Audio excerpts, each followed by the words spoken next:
Hello, everyone, and thank you for joining me on today's episode of Mormon Stories Podcast, LDS Discussions Edition. Today is episode number 80, and we are going to be covering the Securities and Exchange Commission scandal involving the LDS Church. The LDS Discussion series, as a reminder, is best consumed sequentially because these episodes tend to build on each other. I'll get to more on that in a moment. The series as a whole is an attempt to discuss Mormon Church truth claims in as objective and fair way as possible. This series started with the work of a man named Mike and his website, ldsdiscussions.com. He has since retired, and I am his pale imitation. We have dozens of previous episodes that, as I said, build on each other. And I know John DeLynn feels that the LDS Discussion series is one of the most important things that Mormon Stories Podcast has ever done. I feel the same way. And with that, we will go ahead and introduce my other panelists for today, the little team here. First, we've got Julia Sanders. Julia, introduce folks to you and your other platform. Yes, I'm Julia. I run Analyzing Mormonism on all the platforms. And I discuss mostly the history of the church or things that I find interesting. Yeah. Great. And we are also joined, slightly more British, by Nemo the Mormon. Yes, slightly more British. How are we all, folks? Doing great. I probably should introduce myself. I'm Kolby Reddish, and I will be walking us through the slides today, which Julia has done the primary work on. So thank you, Julia. As a reminder for LDS Discussions, if this content is important to you, please donate to keep this series alive and send any feedback you have about today's episode or other episodes to mormonstories@gmail.com. So, Julia, in my mind, this episode on the Securities and Exchange Commission really originated building on one of our last episodes where we talked about the methodology and how believing in the church seems to lend to people believing in frauds very easily. So we walked through a whole history of fraud in the church, the fact that Utah is the affinity fraud capital of the United States, and we talked about basically what using a believing epistemology leads you to in other areas of your life. And I think building on that, one of the biggest examples is the Securities and Exchange Commission order. Mm-hmm. Yeah, and I know that this happened a while ago, and this is one of the other reasons I wanted to do this episode is to bring this to people's attention now in 2026, because it's been a few years, people don't remember, or people who have just recently left the church or recently exploring more of the church's history. Like, I want them to have this as like a reminder or a recap of what has happened. So you're saying you don't want people to consider this matter closed, if I understand you, Julia. Yes. Yes. All right. Perfect. Yeah, this order originated in 2023. In February of 2023 is when these events basically came to light. And for me, it's really interesting as a lawyer to think about an alternative world where I didn't leave the church in 2022 and what this would have done to my faith in 2023. Because I feel like not only working as a lawyer, but working as a regulatory lawyer specifically, I have no idea how my faith would have survived, like recognizing what is in this order that we're going to be talking about today. Well, and I'll even say, like, I left the church in 21, and I learned about this obviously in 2023, and that still shook me. I was like, it really surprised me, even though I had learned about polygamy and I learned about other different things about the church. It still surprised me, even as somebody who wasn't in the church anymore. So, but yeah, that's an interesting alternative to think about. I was having discussions with my state president about this at the time that it became a hot topic issue. Or a hot button topic, whatever you call it. And he was also a lawyer. And in 3 hours, I managed to finally get him to the position that the church hadn't been honest. Dang. Yeah. 3 hours that took. Yeah. Dang.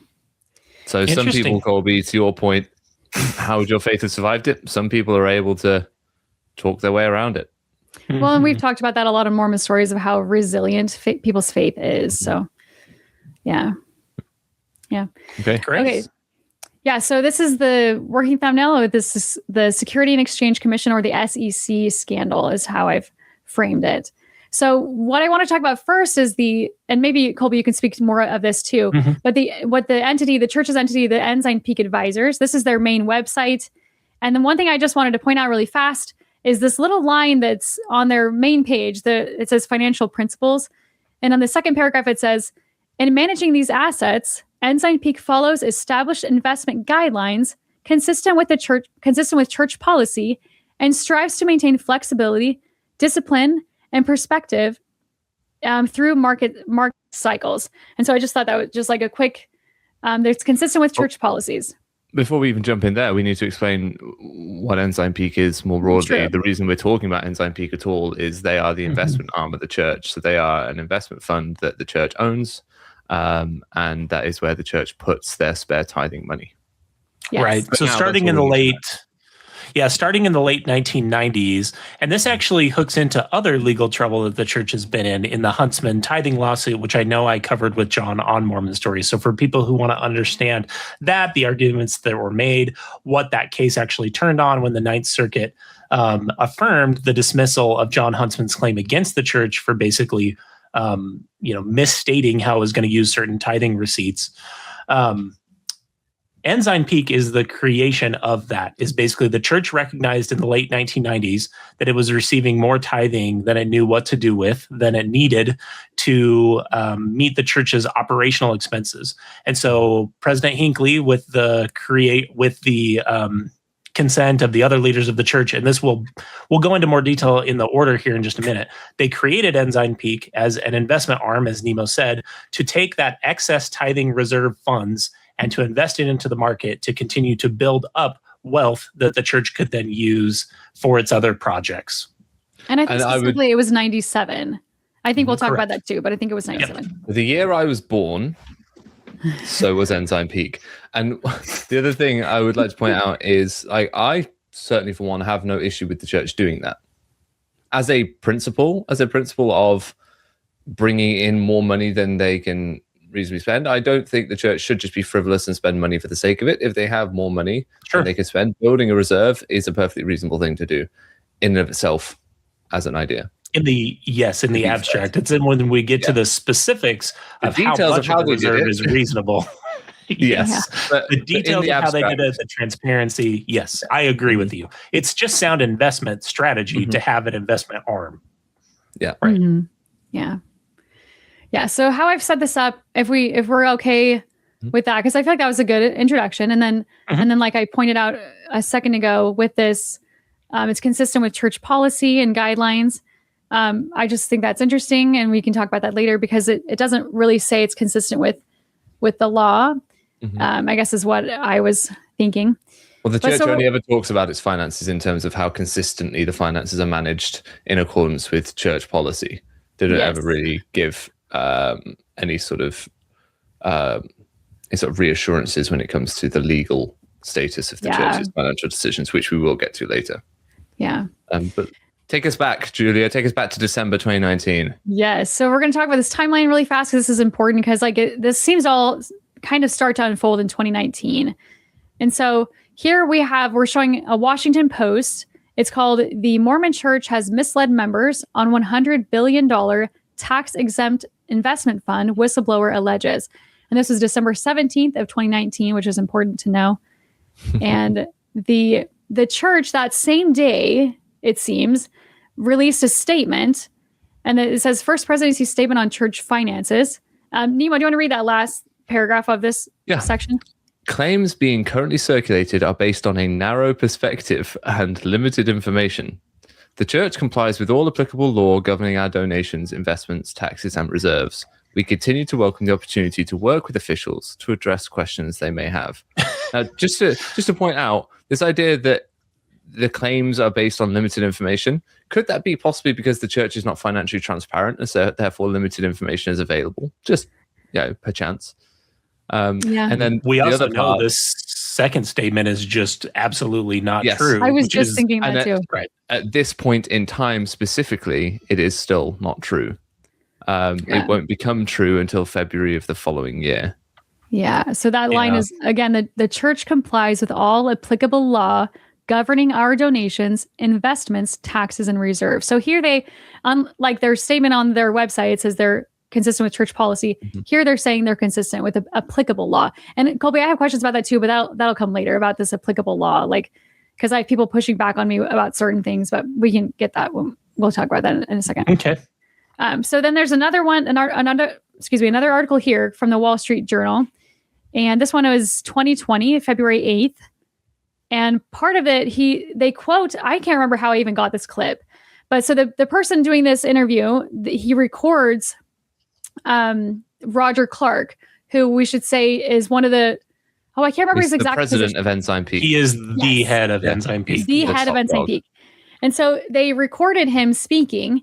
And then they quote him in the article. So I don't remember how I got this, but I got this several years ago when this was all coming down. So this is the voice of Roger Clarke discussing the tithing aspect and not wanting people to know the amount, but we can play that. Paying tithing is more a sense of commitment than it is the church needing the money. And so they never wanted to be in a position where people felt like, they shouldn't make the contribution. Because the church didn't need it. Yeah. Uh-huh. So I think that may have played some part in it. Okay, so my memory of where that audio comes from, Julia, is that they had done an interview with Mr. Clarke. They had then stepped out into the hallway. That's what I thought. I would sense that the interview didn't go as well as he's thinking, because what he is sharing then with the reporter as they're making their way out seems to be I'm explaining further because I can tell I didn't do a very good job explaining the first time. That's the way it comes across tone-wise, right? He's trying to mollify. And so that's my understanding of where that recording comes from. That's what I thought, because I thought it was out in the hallway. But and it's interesting that the journalist kept recording, even stepping out, because I think maybe he sensed or this correction was coming or whatever. But so going back to just to read it so that people can hear it better. He says, this is from the same Wall Street Journal, paying tithing is more a sense of commitment than it is the church needing the money, Mr. Clarke said. So they never wanted to be in a position where people felt like, they shouldn't make a contribution. So the church has so much money and we're worried that, to me, this is what seems like what he's saying, is that if people knew, then they wouldn't want to contribute and give their tithing money. So yeah, the church never wanted to put itself in a position where people felt like they shouldn't make a contribution. What might make people feel like they shouldn't make a contribution? Oh, the church is fabulously wealthy. They don't need my money.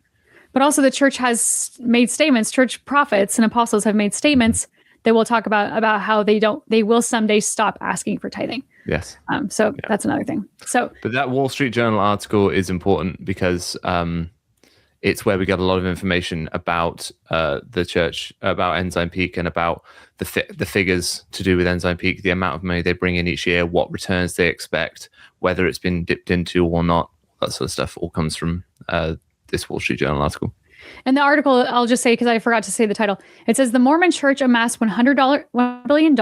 It was the best kept secret in the investment world is the title of that. So already that should tell us that some way down the line, something is going to be uncovered as to how the church kept this quiet. Because if the church, or if Ensign Peak was filing as it ought to have done, then it shouldn't have really been a secret. It should have been very clear that they had $100 billion on their books. That should have been quite visible. So this here is alluding to, or sort of foreshadowing, what we're then going to have to get into later with the SEC. Yeah, that's true. Okay, so this is a different one, right? Right, Nemo? This other Wall Street Journal? Their real estate empire is the title on this one, yeah. Okay, so this is a different Wall Street Journal article. This is from 2023, so 3 years later in June. Mm-hmm. It says, Inside the Mormon Church's globe-spanning real estate empire. And then, will you explain this? I will explain this quite happily, yes. So this is, I believe this is before the SEC stuff comes out. But the fact that the church is this wealthy is just good news, right? That's a really easy thing to write news about. And when you discover that the church doesn't seem to be behaving with this money, then that's also really good to write about.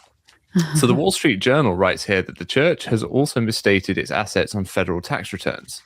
So now people are starting to get a little bit questioning of how honest is the church being in its returns. If, as I just said, this $100 billion is the best kept secret in the financial world, how are they keeping that secret? And so here they're showing that on the 2007 return, Ensign Peak put down $1 million for its total assets. The real number was about 38 billion, an Ensign Peak document shows. In later years, Ensign Peak wrote over 1 million on its returns.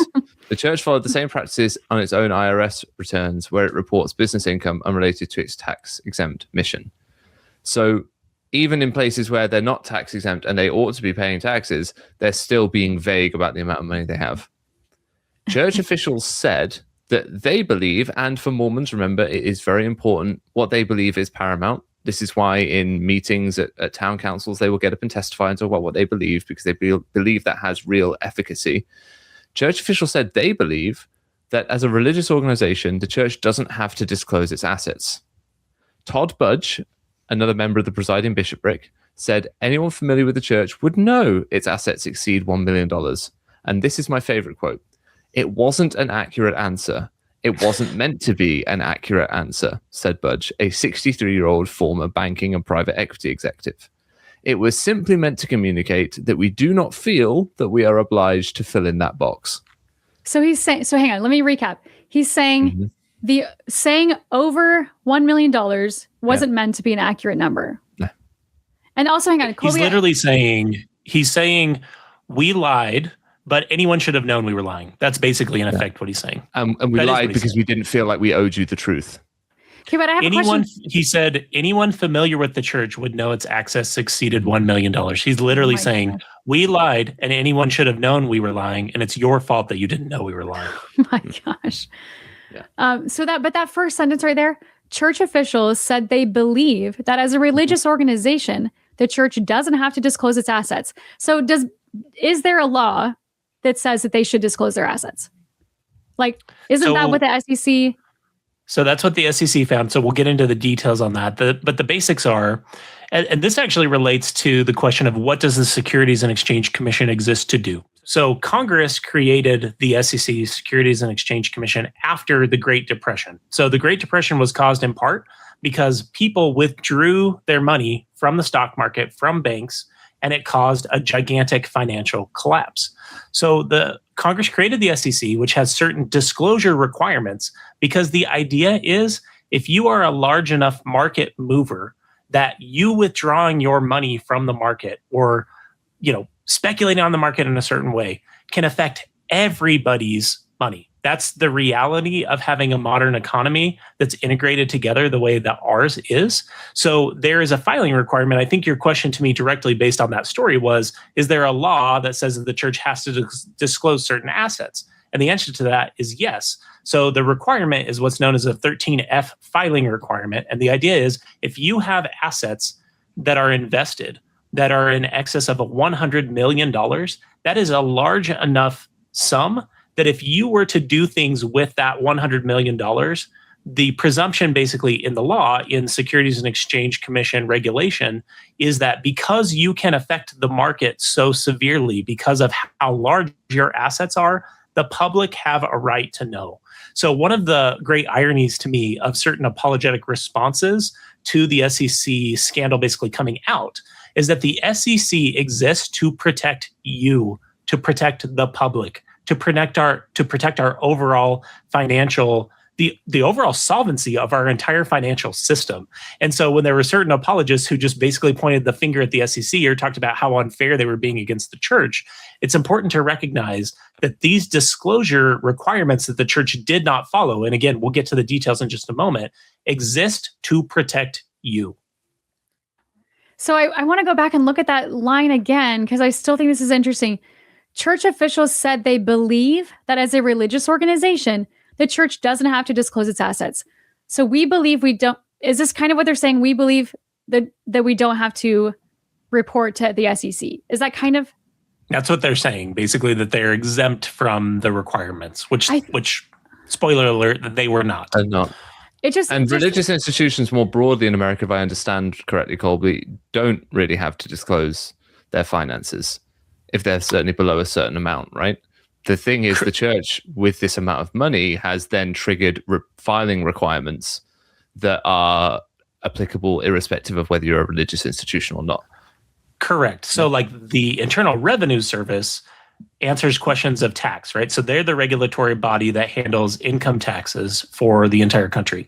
And religious organizations are exempt from certain filing requirements with the IRS to disclose their assets. Again, the Securities and Exchange Commission is about public markets. It's about protecting public markets. So the only reason that the church had to comply with these disclosure requirements is because the money is invested in public markets. If it wouldn't have been, no one would get to know the size of the church's asset portfolio.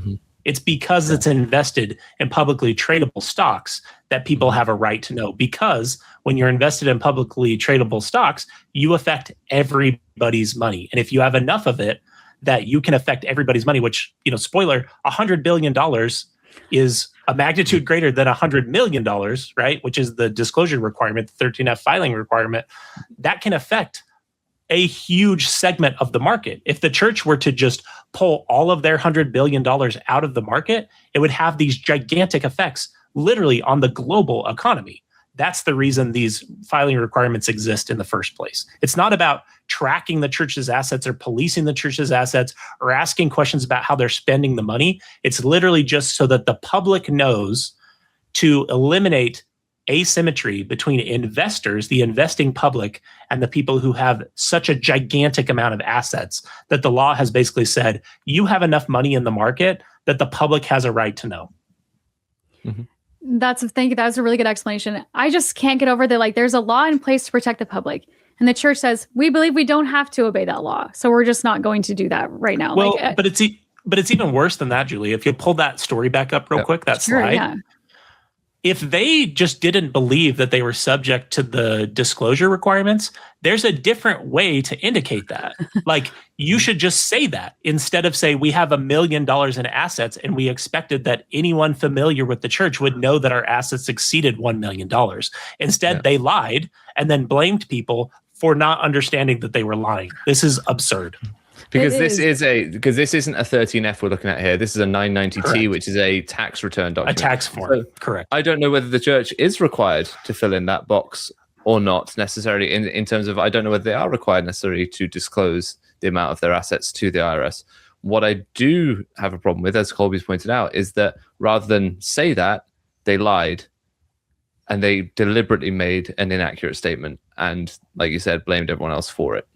Exactly. It just makes me think of other things that church leaders have said. Specifically, there's a clip with Ballard where he's like, oh, we haven't been hiding. People think we're hiding the first vision, but it was published by Cheeseman or Chessman or whatever. And I can't remember what year he published it, but they're like, we've been hiding that for a long time. Oaks quip that we've been hiding that for a long time. Oaks, yeah. But it was 70 what? It was an Ensign article in 1972.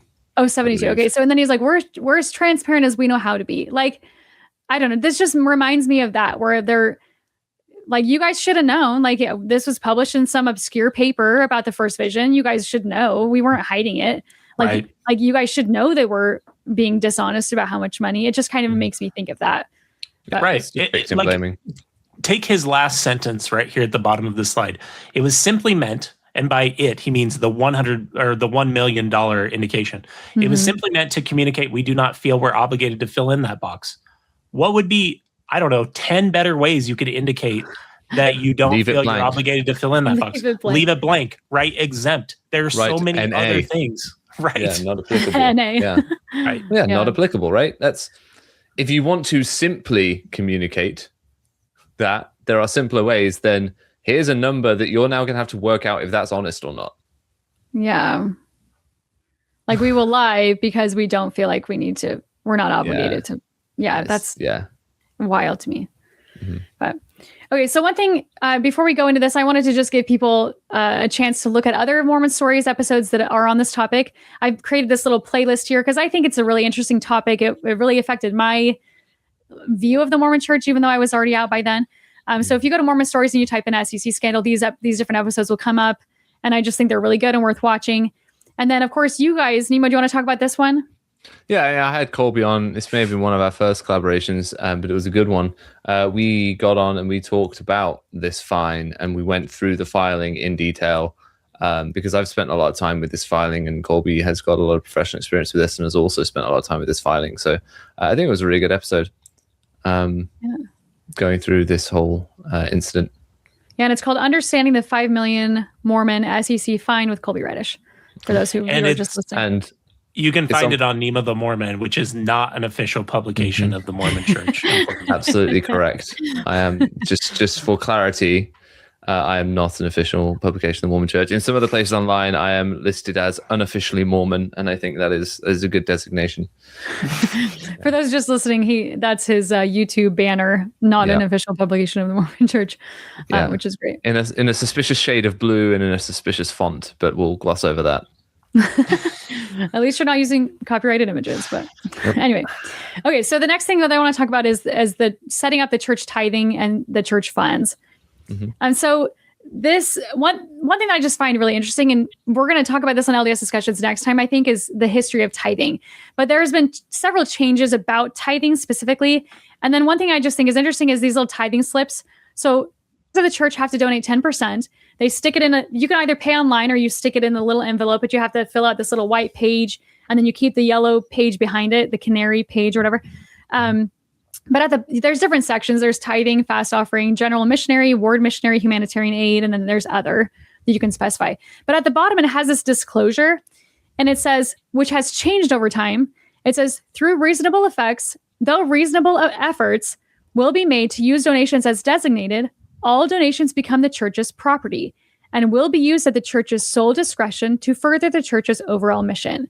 So what I get from that is, like, for me, I felt so good as a member when I would donate to the missionary fund, because like that's something I'm not obligated to do. That nobody asked me if I've done it, and I just felt really good to donate to help these missionaries. But the church, what they're saying here is that it doesn't really matter, Julie, if you mark it down for missionary or humanitarian aid. We can just plug it in wherever we want.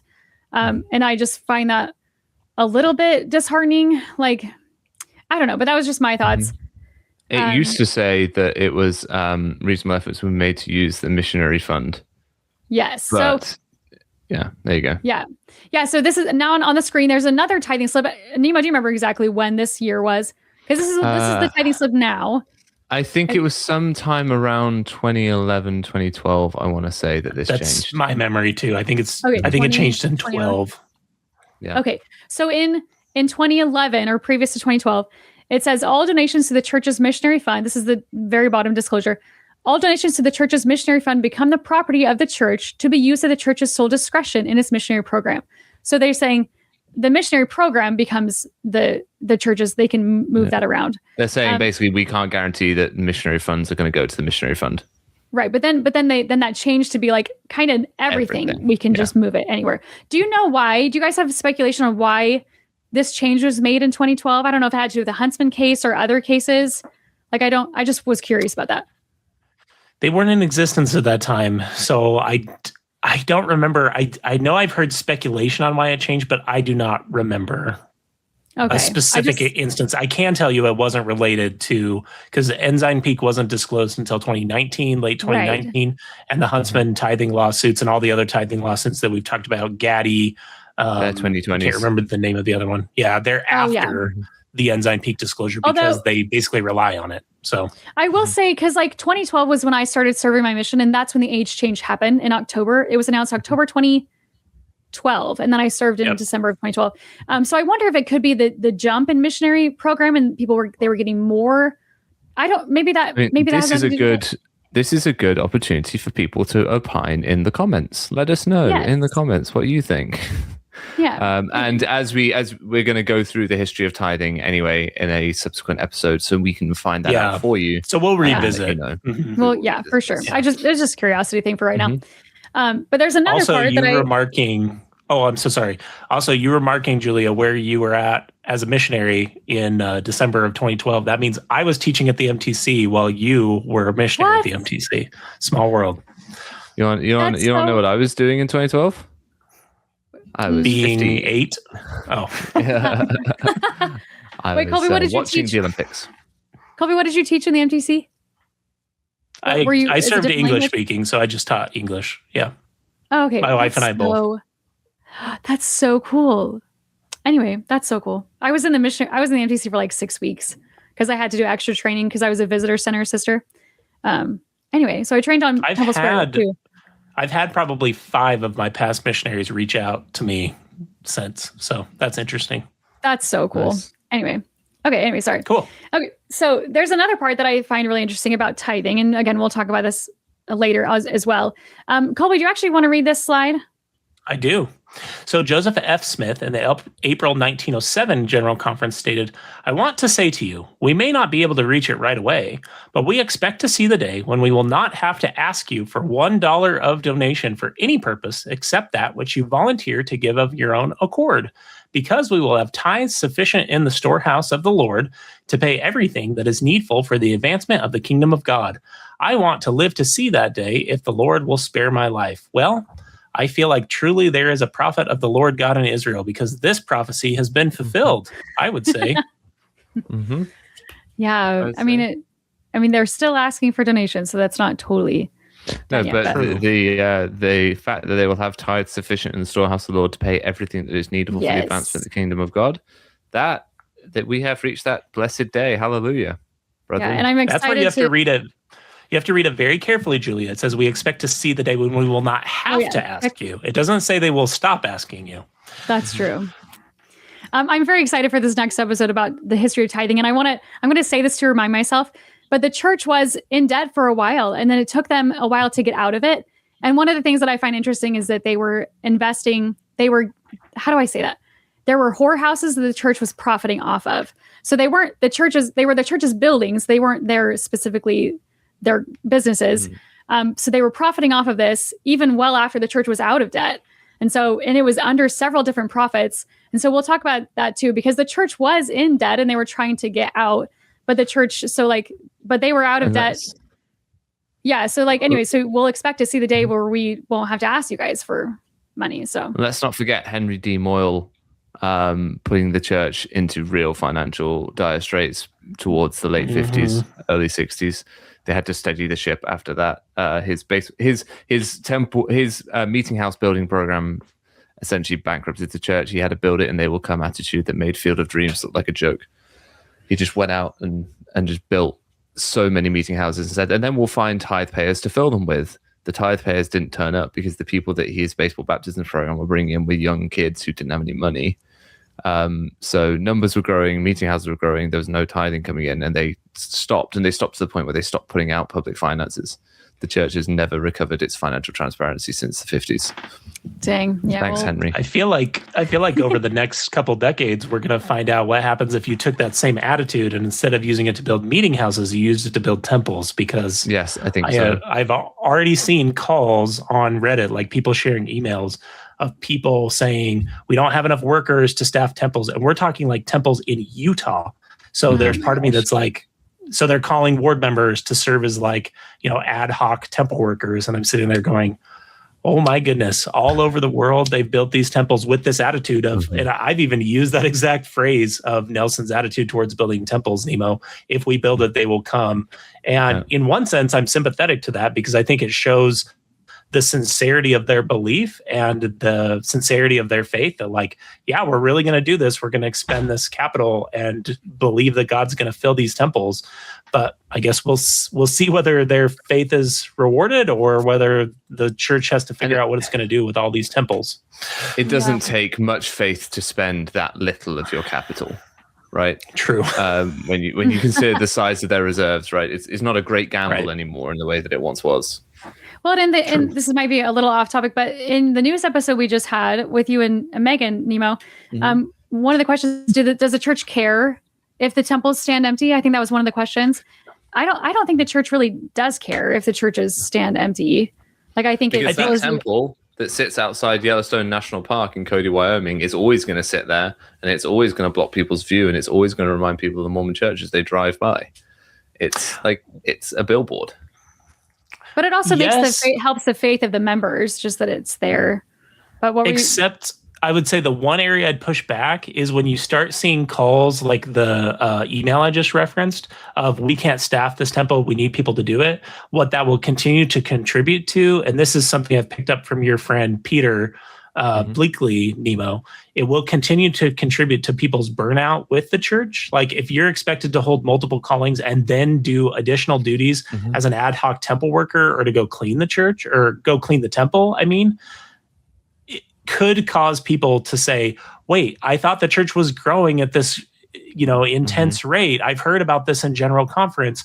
Why the mismatch? So I agree with you. They don't necessarily care that the temples sit empty, but what they will care about is if members start to go, wait a second, this doesn't match the narrative of the church growing at the rate that I've heard. What's going on here? But and then again, I can add to that too, is John has spoken a lot on Mormon Stories about how people, when they're given a lot of responsibility in their type of religion or whatever, they tend to stay. And the strictness and the jobs and things like that. And so maybe it could create stronger believers, but I think for sure they would notice that the narrative is not the same. That we have more members than ever before, but yet they can't find temple workers and things like that. But yeah. Okay, so this next one is a clip from Elder Packer reiterating what the quote that we just read from who was it? Joseph F. Smith. And this is from April of 1990. And it's called, the talk is Teach Them Correct Principles. President Joseph F. Smith, as early as 1907, said, "We may not be able to reach it right away, but expect to see the day when we will not have to ask for $1 of donation for any purpose except that which you volunteer to give of your own accord, because we will have tithes sufficient in the storehouse of the Lord to pay everything that is needful for the advancement of the kingdom of God." And then ironically, 7 years later, they create Ensign Peak. Well, I just find that really interesting. This was not that long ago that he's giving this, he's reiterating this old prophecy or whatever from Joseph F. Smith. I just think that's really interesting. I don't know if you guys have thoughts on that. Well, only thought I have. Oh, I'm sorry. Go ahead. No, go. The only thought I have is there's actually a really funny story, and I'd have to dig it out. Maybe we can share it in that History of Tithing episode as kind of a follow-up. There's actually a really funny story of Elder Packer going over to the Ensign Peak offices when he was the acting president of the Quorum of the 12, and even he was not allowed access to like the Ensign Peak offices and the assets. So I guess what I'm saying is it's ironic in the sense that it's so close in time, like you said, Julia, to the creation of Ensign Peak. But the reality is Elder Packer may not have known.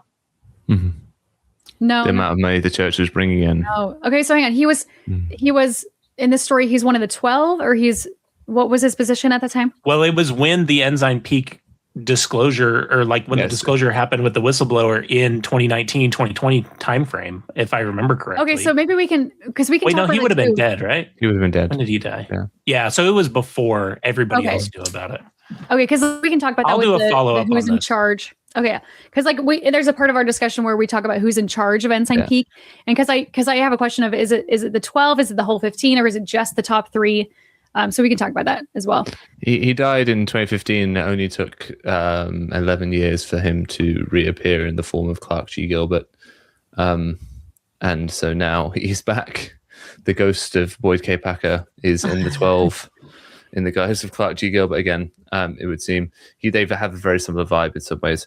My only thought here is I don't think members are going to bat an eye at him repeating that in 1990.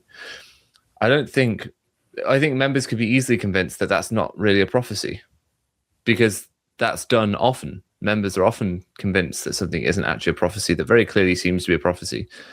This is when we get into the weeds of when is a prophet speaking as a prophet, when are they just speaking their own opinion. The phrase, "we expect to see the day," you can hear the apologists jumping on it now to say that's not a prophecy. That's just him declaring what he expects to see. That's just him saying he expects that we should see that. In both of these talks from Joseph F. Smith, and we're in General Conference. So I just want to say, like, how if this would be the time. Too. Yeah, if they say it in their official capacity as a prophet, seer, and revelator to the general membership of the church, I can't see how that isn't them speaking authoritatively, prophetically, however you want to look at it. The other thing is... go on. I was just going to say, to close the loop. Well, you finish the second thought, and then I'll close the loop on my Elder Packer story, because I did find a source for it. Oh, perfect. So the second thought is that the prophecy, in a sense, has come true in that they don't need to ask us for anything except that which we give of our own free will. The free will point is arguable, and we could have a whole discussion about the coercive tactics involved in tithing and the emotional manipulation and et cetera, but technically there's nothing that hasn't happened from that 1907 prophecy. There's no declaration there that we will just stop asking you. There's nothing there to say that once we have that, we will change the way tithing operates. All it's saying is like, we just won't have to ask you for it. You can just give it voluntarily. That's the implication, is that we will stop. The implication, but there's another way to read it. Yeah. Yeah, that's kind of the quip that I had when we were looking at that quote, is it does only technically say that they won't have to ask. It doesn't say they will stop asking. Yes, Julia, you're right. Any reasonable person is going to infer that that's what he's actually saying, but he doesn't actually say that. And as we've learned, and we'll see as we go throughout the press releases involved in this matter, you have to watch very carefully on what the church is actually saying versus what any reasonable person would think they're saying. Yeah, because to I guess close the loop on. Oh, I'm sorry. I just want to say, I guess one reading is because tithing, people say, is an eternal principle, but we expect to see the day when we won't have to ask you for tithing. But of course, we're going to continue asking because you need to pay tithing because you need to be saved, or something like that. But anyway, but you're right. It doesn't really say that. Anyway, so keep going with the Elder Packer.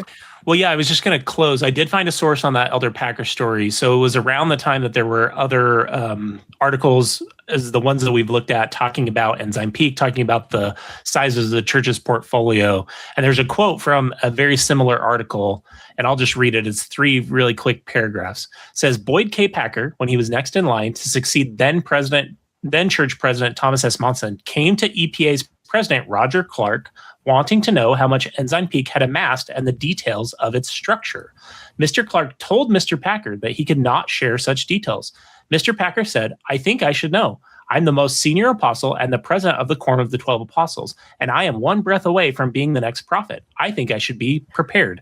Mr. Clarke reaffirmed that he had been instructed not to reveal that information to Mr. Packer, who went away perturbed and unsatisfied, as related to the whistleblower by Richard B. Wiles, the head of fixed income at Ensign Peak at the time. Mr. Packer died before he could join the first presidency and know the full value of Ensign Peak Advisors. Gosh. Okay, so what year was that again? What year would that have been when he has this discussion? I don't think it gave us a year. It doesn't give you. Okay. Yeah. So the senior apostle, next in line for the prophet, went and said, hey, how much money does Ensign Peak have? And they're like, we can't disclose that to you. President Monson, when did he pass? That could give us an indication. January 2018 it was. I think the 2nd of January 2018. Okay, so it would have been from around 2008 to 2017, sometime in that time frame. That's when he was prophet. Yeah, 2nd of January 2018. I don't know why I know that exact date, but that is the date on which he died. That's a wild story. If you'll share that link with me, I can put that in the show notes. Okay, so there's another little aspect of tithing that I want to talk about. So in 2012, the church published the manual Teachings of the Presidents of the Church. This is for Lorenzo Snow. In this manual, they share a quote from President Snow concerning tithing. And this is a direct screenshot from this manual. Can I read this one? Yes.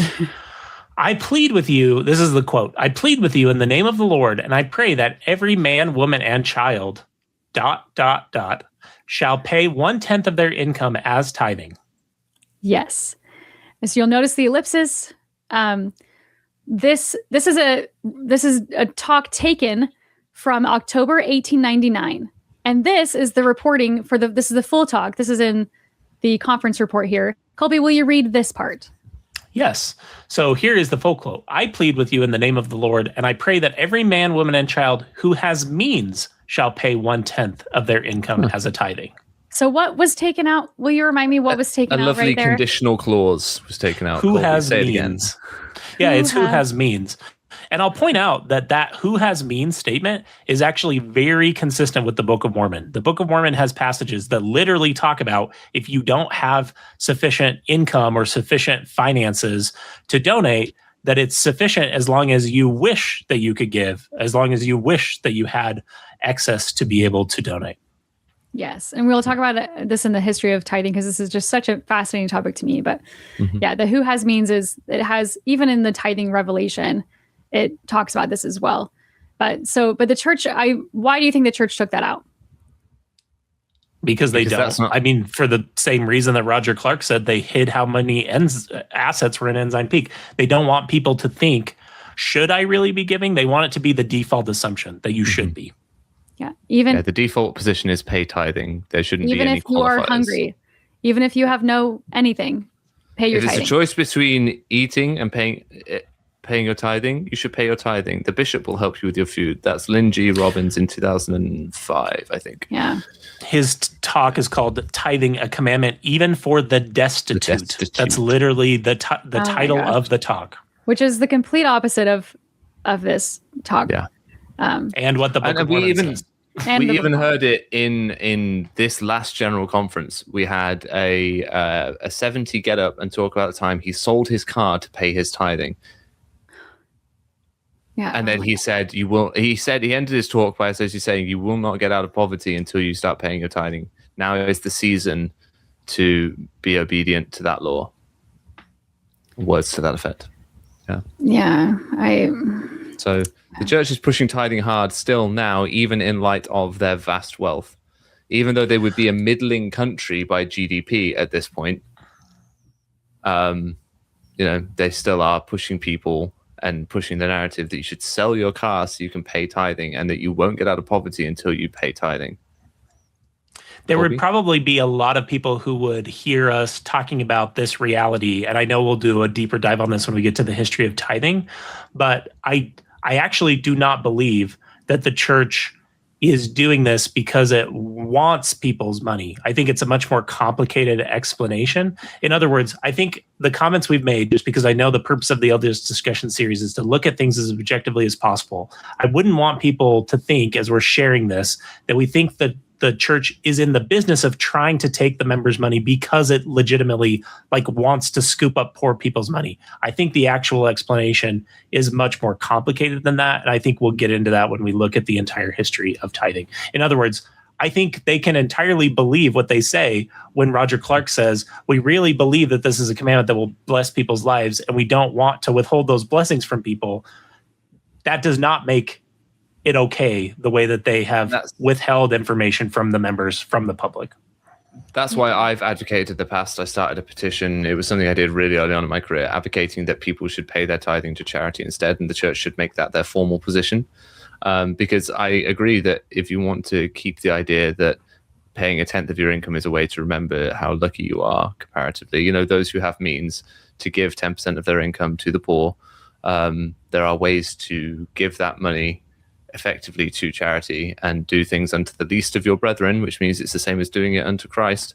There are theological positions you can take that show that you could change the way that tithing is defined, so you would allow people to continue to make the spiritual commitment and continue to engage in that spiritual process without just needlessly, because I do think it's needless at this point, without needlessly enriching the church. There have been people on Mormon Stories who have gone to their bishops, if I remember correctly, and said, we don't feel comfortable donating 10% to the church. Can we donate to X, Y, or Z, whatever charitable organization? And can that be our tithing? And I've heard that the bishops sometimes have accepted that, where they count them as a full tithe. I was personally told that wasn't acceptable, but it's for you. It is bishop roulette, so it's not going to happen all the time. But but I have heard stories like that, which I think that bishops who do that, I think that's really admirable for them to accept that. But okay, so moving on. This is an NBC News article, and I don't remember the date. I think it says it in a second. It's from 2012. So it says Mormon Church earns $7 billion a year from tithing analysis. Analysis indicates, and so this is part of the article. It was published by Peter Henderson, and part of it reads, relying heavily on church records in countries that require far more disclosure than the United States, sociologist Ryan Cragen, who's been on Mormon Stories before, and I guess the other person's name is Reuters, estimate that the Church of Jesus Christ of Latter-day Saints brings in some $7 billion annually in tithing and other donations. Reuters is a news outlet. Reuters. Oh, okay, perfect. So $7 billion with a B every year.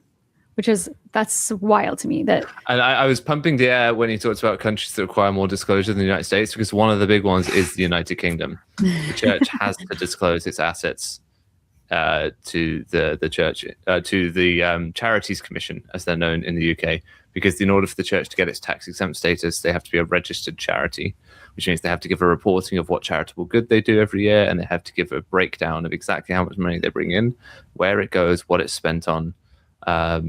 And so that's why we knew they'd bought this over £100 million office block in the centre of London, because they had to report that they'd received this money in from Salt Lake in order to make that purchase. wow. Seems pretty reasonable to me to not just rely on trust me, bro, when it comes to charitable giving. But this is where it's different in the US, because churches are not charities in the so churches in the UK are charities in order to be tax exempt. They're tax exempt in the US, if I understand correctly, just by dint of being a church. You can say we are a religious institution, therefore we don't pay tax. That's about the sum of it. Correct. Right? Yep. Yeah. They're exempt as a religious organization, not necessarily as a charitable organization. It could be, but it could also be different. There are different qualifications or categories. Yeah, there's no necessity for them to engage in charitable work. Correct. The assumption being you would expect a religious organization to have charitable work as a core part of its mission, and therefore it will be acting in the public good in that way, but they don't have to. So no one can turn around to the Mormon Church and say, you aren't doing enough charity work in the US. And if you don't do enough charity work, we can take away your tax exempt status. They can do that in the UK. They can look at the church and go, you are not sufficiently doing enough charitable work. You are going to lose that tax exempt status. They did it with the temples. Just as a real quick aside, they did it with Preston Temple and London Temple in the UK. And the church chased this all the way to the European Court of Human Rights in 2014, and they ruled that they did not get a full tax exemption on the Preston Temple because it was not open to the public, and it therefore was not a place of public religious worship, and therefore it was not in the public benefit. They still get 80% relief from business rates, from tax on that property site, but the church was so desperate to get that extra 20% in order to be fully tax exempt. I believe possibly from a slight feeling of American entitlement, because the church still views things through an American lens, and, well, we're a religion, we shouldn't have to pay any tax. Well, actually, in the UK, it's a bit more complicated. And so they fought desperately to get that 20% off, and they didn't get it. And I think they're going to have the same fight with the Birmingham Temple. Someone's going to try and register it as a tax-exempt religious building, and then someone's going to have to point it out, and then the case law will come up, and they'll have to pay the 20%. That's so fascinating. I also want to sit for a second with the $7 billion, because the church, I don't know if brags is the right word, but the church claims 17 to 18 million. I can't remember if they're up to 18 so far, but the church claims a large amount of people. And I think studies have shown that like 30 to 40% are active. And then you have to say that, and then even less of those are temple recommend holding members. And in order to be a temple recommend holding member, you have to pay your tithing. So that's a smaller percentage. I don't even know what number that would be, but you have, 17 billion, you take 40%, and then you take the smaller number that are temple goers.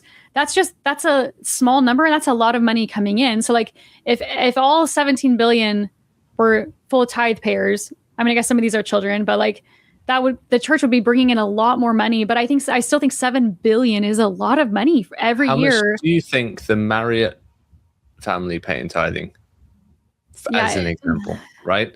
I think part of what skews this is Mormons have a habit of going on to be incredibly wealthy. Well, then you have James Huntsman, who discloses, I think, his amount that he is paid to the church, and that's a lot of money for these individuals. Yeah, there's some very wealthy members of the church out there paying tithing and getting tax kickbacks for it, because it does count as a tax deductible contribution, doesn't it? Tithing? Correct. Yeah. So there's people writing off, using it for tax write-offs and things like that. So it doesn't surprise me that number is so large, and it's coming from how much are the Osmonds paying in tithing, for goodness sake, right? Yeah. Well, I actually would say that number is actually very small. That's the way I would look at it. That's crazy to say $7 billion is a small amount. But what I mean is, if we used reasonable estimates, like Julia said, of the $17 million, so if we estimate 5 to 6 million active tithe payers. This is just the rough back of the napkin math I'm looking at. Mhm. And if we estimate like an average annual income of like $30,000 to $40,000 a year, that would come out to $24 billion a year in tithing. So I think the point is there probably are a lot less active tithe-paying members than most people are going to assume based on the numbers that the church has shared. Yeah. So that's 3,000. Yeah. Okay. So 3,000 times 5 million, roughly. Yeah. Yeah. I mean, it is a lot. It's not as much as it could be, of course, if everybody was active. But so I think the dearth of active tithe payers is made up for by the wealth of certain high profile members. And that's how that levels out in my mind. Yeah. But yeah, no, that's a good point, Kolby, is that actually it could be more.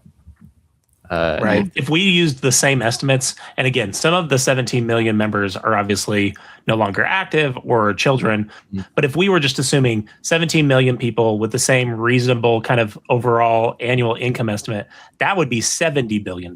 So to put it in perspective, that's like a tithe in and of itself, weirdly, 70 to 7 billion. There we go. Yeah. Yeah. Anyway, So I just thought that was only receiving a tithe of what it could. That's right. Yeah. It's tithe all the way down. I'm also curious to know how much the church spends. Like, how much does it cost the church to run itself? And maybe they've discussed that. They've disclosed this to the Wall Street Journal. No, to the Washington Post. One of those two. They essentially said that they spend $6 billion a year running the church, and then they put $1 billion away. And when the tithing income goes down, they trim the budget. That's what they did in 2008 when people paid less tithing. They just trimmed the budget, and they admitted to that as well. So yeah, they let the tail wag the dog in that sense. I guess you could maybe say they essentially let the amount of money they receive dictate how much money they're going to spend, rather than having a fixed cost each year and then going into savings to make up the shortfall. They will just let the amount of money they receive dictate the amount of money they spend in a given year. So tithing, they make 7, and then they tuck 1 away, and then they spend the 6. But then Ensign Peak, what is it? The money that Ensign Peak makes. What's the word I'm Investment income. Investment income. So Returns that's also a similar number. So that all sits there, but I guess nothing comes out of that. Well, so this was my argument. When it was $100 billion and Roger Clarke was admitting that they make about 7% a year return, my argument was that 7% of 100 billion is 7 billion, which is the amount they bring in tithing. So what they could do is they could do exactly with those returns. They could spend 6 of them, keep 1, so their fund is still growing by $1 billion every year. They're not touching the initial capital, if you want to look at it like that.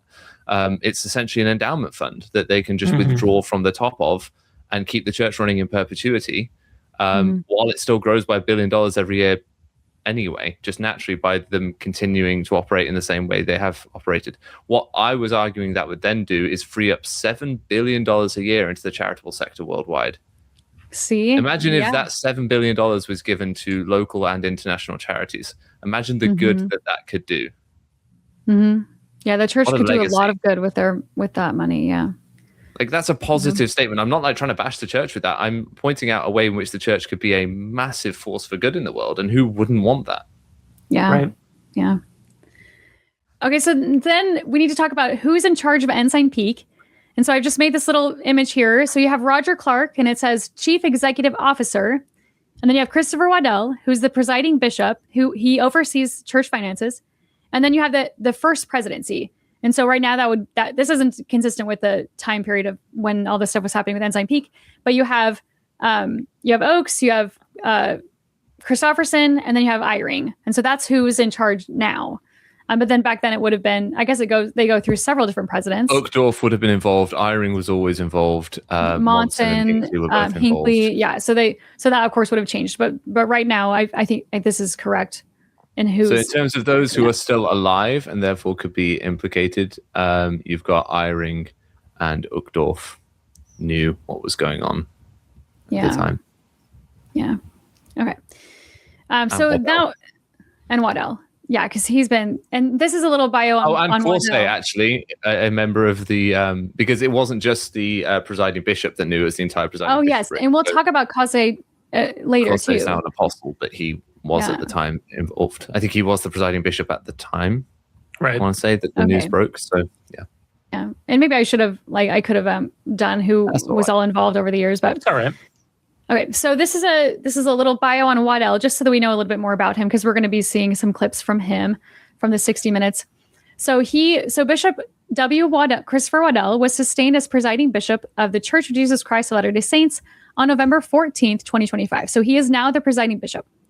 Prior to this assignment, Bishop Waddell served as both first and second counselor in the presiding bishopric, which means that he was beginning his service in 2015. So he was part of this who's in charge of Ensign Peak, because it's is it the bishopric? Is it the presiding bishopric or the presiding bishop who is? It's the presiding bishopric. Yeah. Bishopric. So the three. When we get to the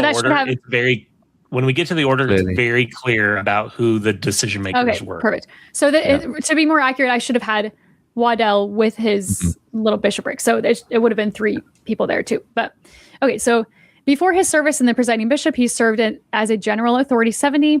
Bishop Waddell has served in numerous church callings, including a full-time missionary in Spain, bishop, high counselor, counselor and in a mission presidency, stake president, president of Spain Barcelona mission, and Area 70. After he graduated with a bachelor's degree, I think in history, Waddell served as the first vice president of investments in Merrill Lynch. And so he's been involved in investments before.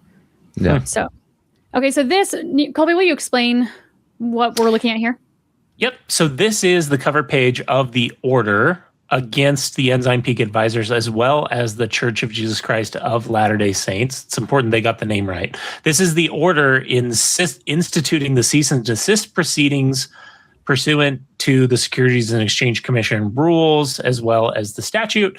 And so this is an agreement that the church and the Securities and Exchange Commission reached, and then the order basically finalizes how things are going to go as a result of the conduct that they talk about in the order. So it's important to know, making findings and imposing a cease and desist order.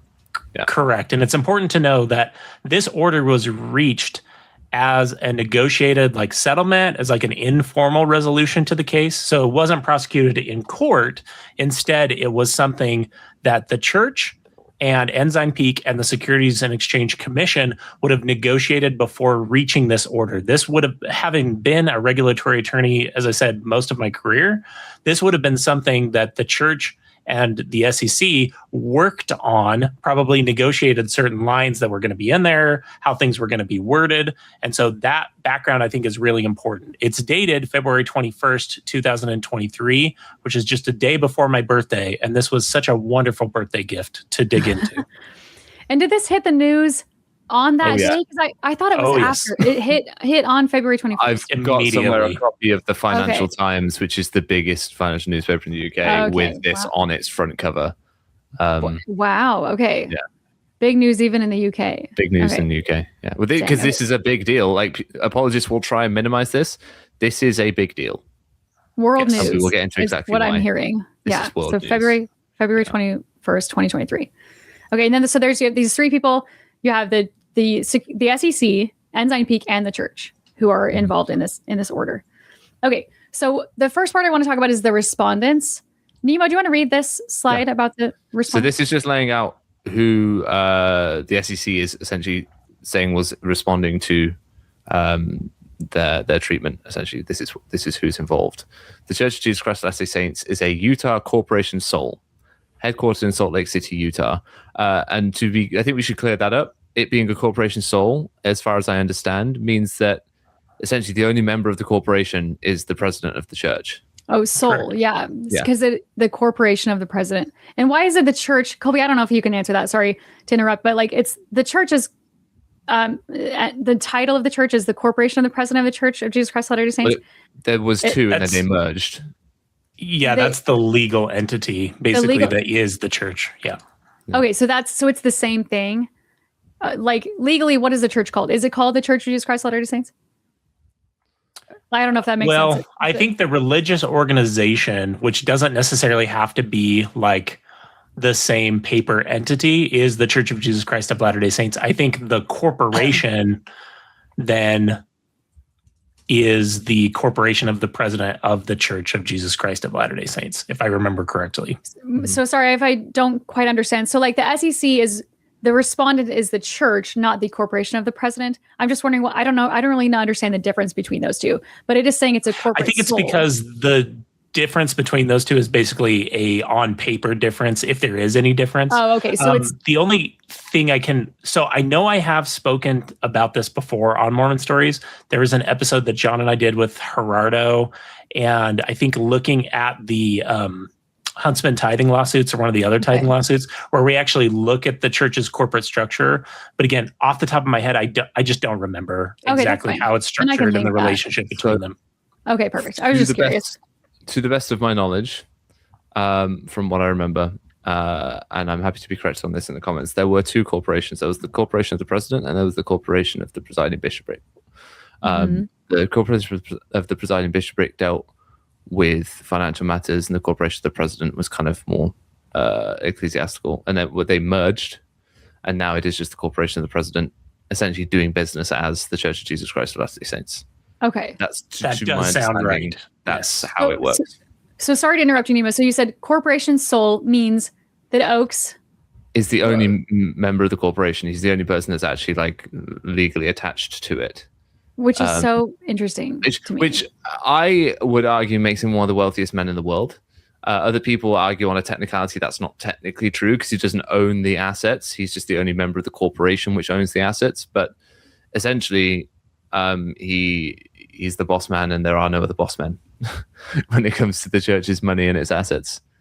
And that's, I think, one of the reasons why the transition of finding a new church president happens often so quickly. Is because, again, he's like the president of the church is the one that's the only member of the corporation, so they can't leave it without someone in it. This feels like such a legal thing because, like, as soon as Oaks dies, it has to legally go to. I guess it would be Eyring next. Like, that's just super interesting to me. Even if he's not sustained as the president of the church, etc., I would imagine he becomes the sole member of that corporation. Yeah, if member's the right word, I'm not quite sure. That'd be your neck of the woods, Kolby. But okay, so sorry to interrupt you. So we can carry on with this. So so the church was organized and operated to carry out the purposes of the faith known as the Church of Jesus Christ of Latter-day Saints. The church has over 16 million members in more than 30,000 congregations across 160 countries. So they say. As referenced in this order, senior leadership of the church consists of the church's first presidency and presiding bishopric. So it was the first presidency and presiding bishopric that knew what was going on. So not the president of the 12, or the quorum of the 12, and not the quorum of the 12. Correct. Just the top three. This term, senior leadership of the church, is going to become very important as we go throughout the subsequent paragraphs that we look at in the order. So it's important to recognize the senior leadership of the church phrase means the first presidency. So if we were using today, that would be Dallin Oaks, Henry Eyring, and D. Todd Christofferson, and then the presiding bishopric, which again would be that group of three men. That's Christopher Waddell as the presiding bishop, and then his two counselors. At the time, I believe it was Caussé, Waddell, and Davis, I think, was the third member. At the time that it was leaked in 2019. I mean, yeah. The other thing I'll say to your point, Kolby, to build on that as to why it's so important that we remember this and we define terms, and this is why legal documents do define terms like this, is because senior leadership of the church in day-to-day language could mean anyone from a 70 up.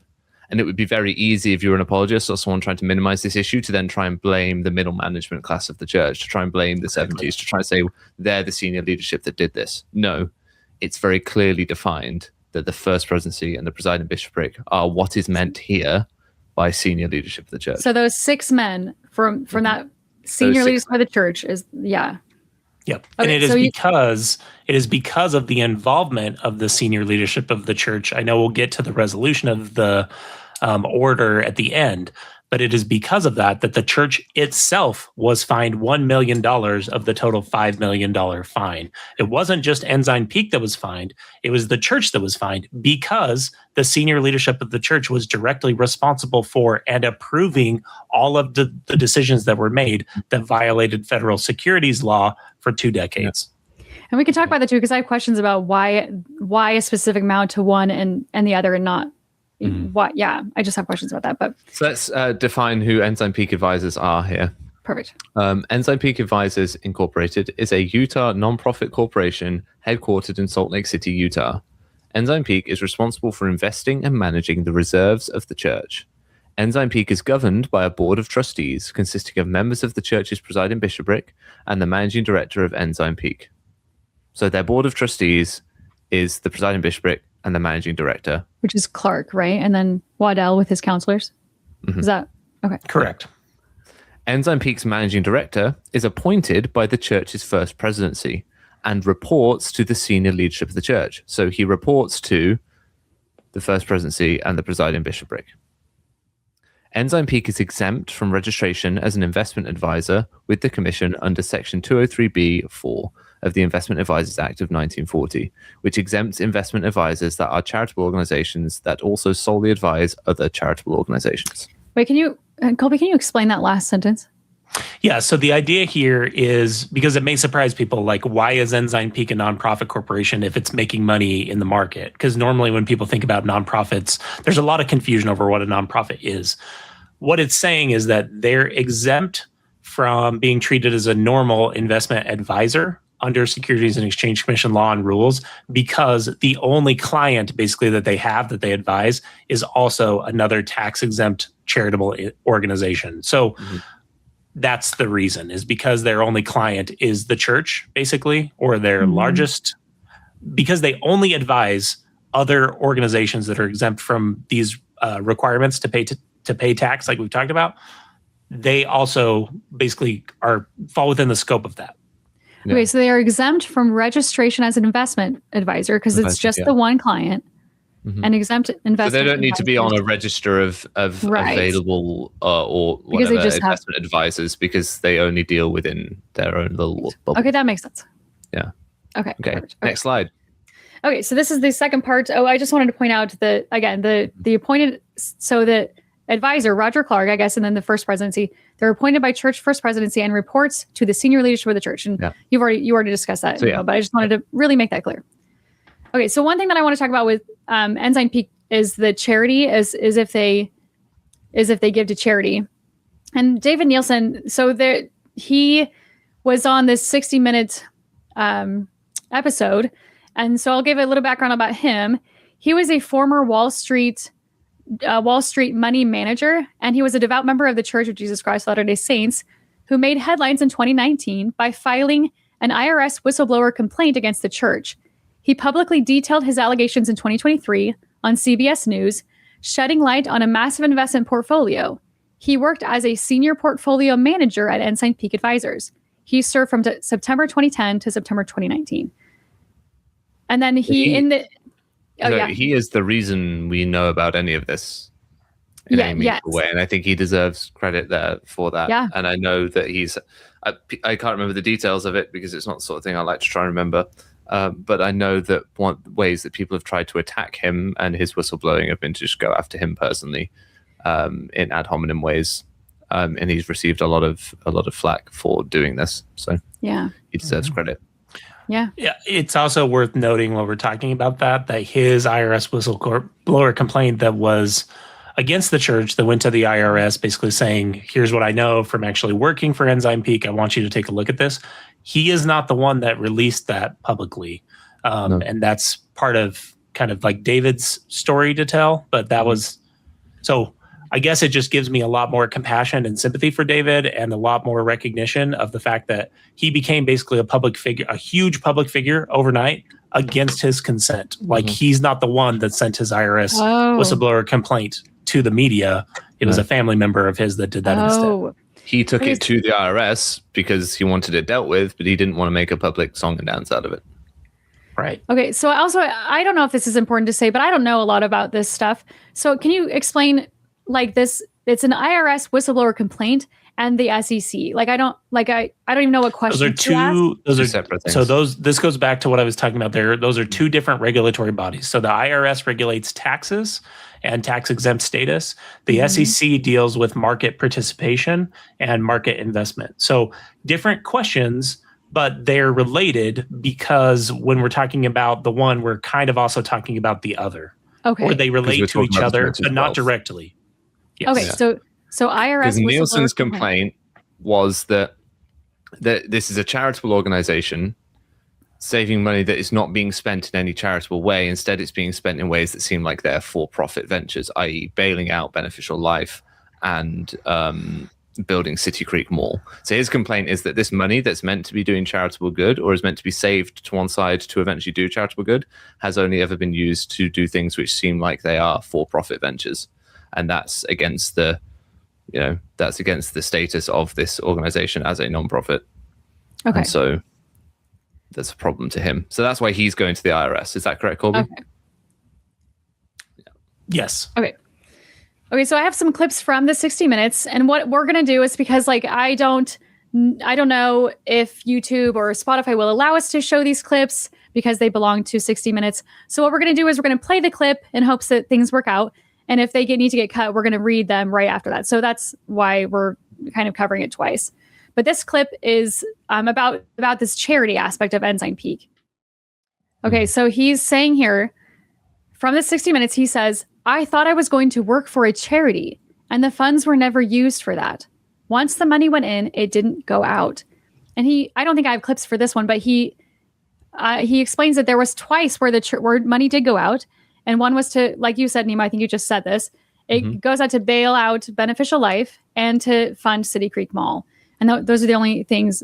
And then they're getting money back from those entities.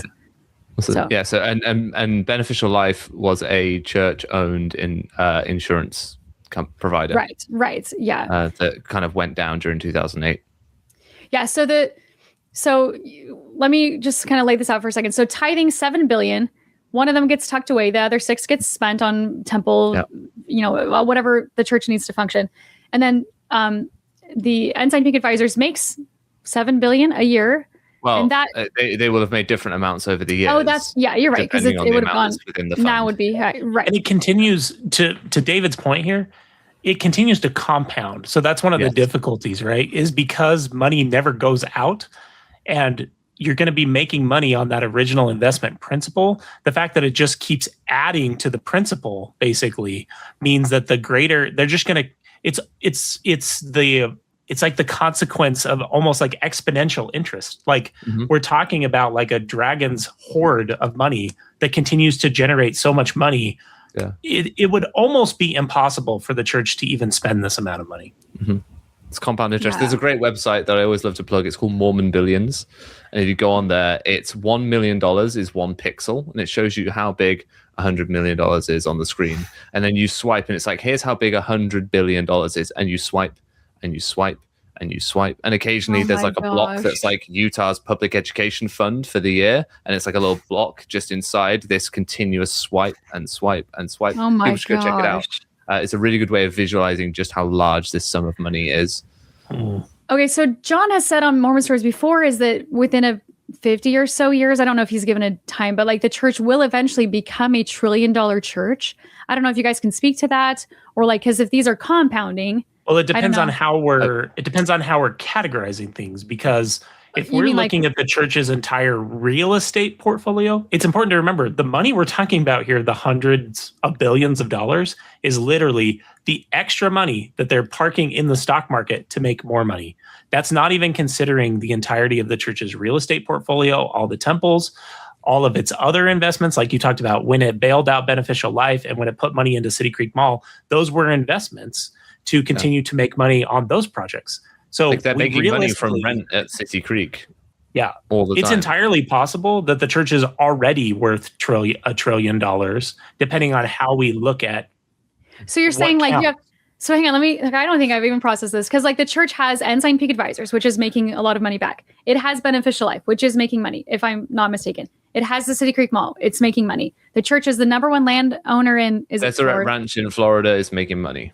Yes, so like you have all these entities. Washington, making money. The condos they own in Miami, making money. The office block they own in London, making money. The Amazon warehouse they own in Wembley, making money.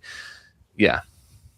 So you're saying that if you add all that together, Kolby, is what you're saying, the church could already have I'm saying it's possible. No one It's knows. possible. The reality is no one knows, because unlike the UK, which has functional, requirements that someone actually report their assets if they're going to be engaged in charities and that they're going to have a tax exempt status, we don't do that here.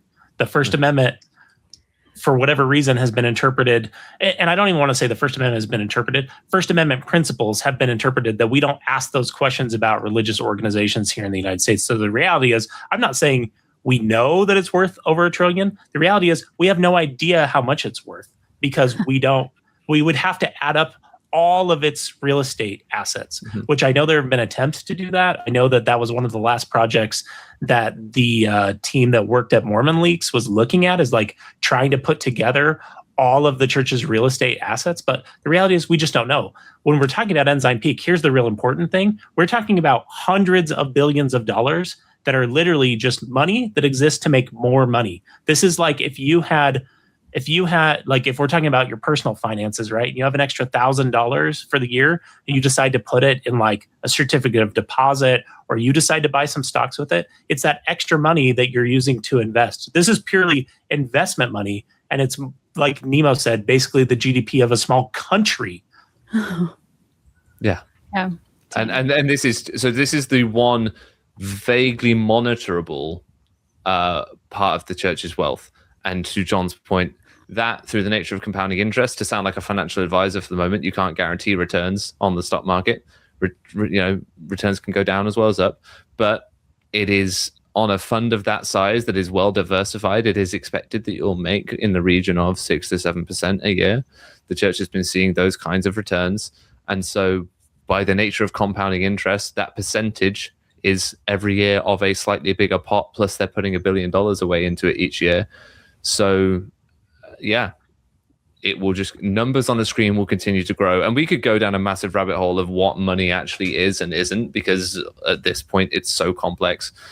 Its tangibility is just so far removed from people's day-to-day lives sometimes that these are just numbers on a screen. But the church's wealth in these terms is going to grow exponentially. Yeah. It's also worth noting, you said this is one of the vaguely monitorable ways that we can look at the church's wealth. It's worth noting, vaguely monitorable against their best efforts. That's the entire point of this order. And the way we started with the quotes from Roger Clarke is against their best efforts. Yeah, because we're going to read quotes of them distinctly saying, let's take better efforts to hide this from the street and the investing public. The street meaning Wall Street. Yeah. Yeah. Okay, so there's an article released, or a press release from the SEC commission, the Securities and Exchange Commission, and this was released the same day. The same day, February 21st, 2023.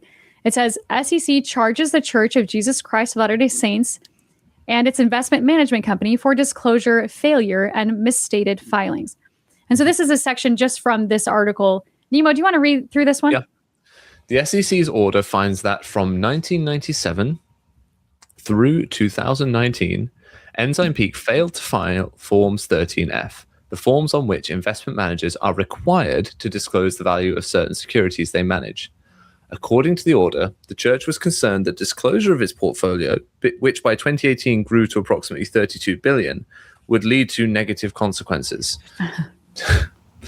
To obscure the amount of the church's portfolio, and with the church's knowledge and approval, Ensign Peak created 13 shell LLCs, ostensibly with locations throughout the US, and filed Forms 13F in the names of these LLCs rather than in Ensign Peak's name. The order finds that Ensign Peak maintained investment discretion over all relevant securities, that it controlled the shell companies, and that it directed nominee business managers, in inverted commas, most of whom were employed by the church, to sign the commission filings. The shell LLC's Forms 13F misstated, among other things, that the LLCs had sole investment and voting discretion over the securities. In reality, the SEC's order finds Ensign Peak retained control over all investment and voting decisions. So can I just do a brief sum up there, and then Kolby jump in with extra detail? Yes. My understanding of this situation is that it is perfectly legal for the church to say, right, we're going to create some limited liability companies. We're going to give them some of our money, and they can have discretion over how it is used, and they can file their own 13Fs because it will be an amount over 100 million. So they'll is need that to still? file, Is that right? still? Hang on. Can you help me define? Can you define a shell company? Well, this is what I'm going to get to. Okay. So that isn't a shell company. That's just another company. That's just you Right. dispersing your funds out into smaller companies. For whatever reason, you may wish to do that. You may wish to set them Giving up in people states where there's a control, lower tax giving burden, them- whatever, right? Right. Yeah. Okay. But you give them control over that money, and they have to file the forms. What Ensign Peak was doing was retaining that money in practice, because on paper it was with these companies, but in practice they retained discretion over how the securities were invested, and those sorts of decision-making responsibilities. These companies only exist on paper. Therefore, they are a shell company. In practice, they are not operating as they are said to be, or as they are representing themselves to. So that's when you get into the not legal. That's why you get in trouble, because you're Right. representing to the world that you have these companies that have management over this money. They don't actually have management over this money. So to go back to what Kolby was saying, the reason 13Fs exist is so that people know who is in control of these large sums of money. And if you are misrepresenting who actually has control over that money, then you're not filing them properly, and that's bad. Kolby, please plug in any holes I've missed there.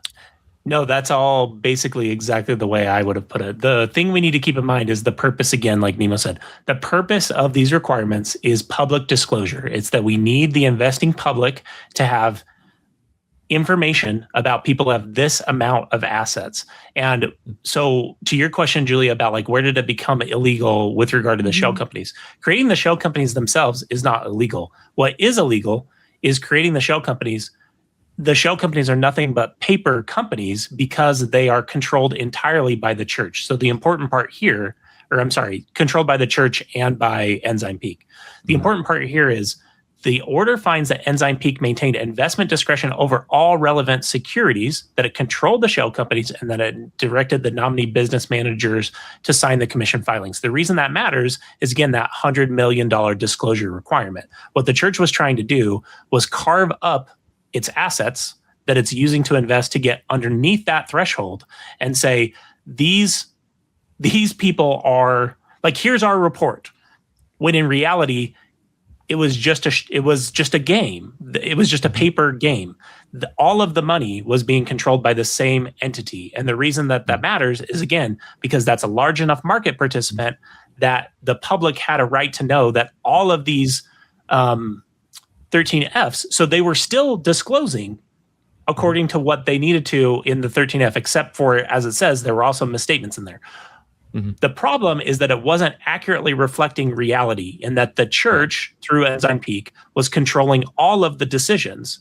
And the public needs to know that one market participant has that much control, rather than that 13 independent market participants have that same level of control over the entire market. Does that make sense, Julia? So kind of. So a shell company is not inherently illegal.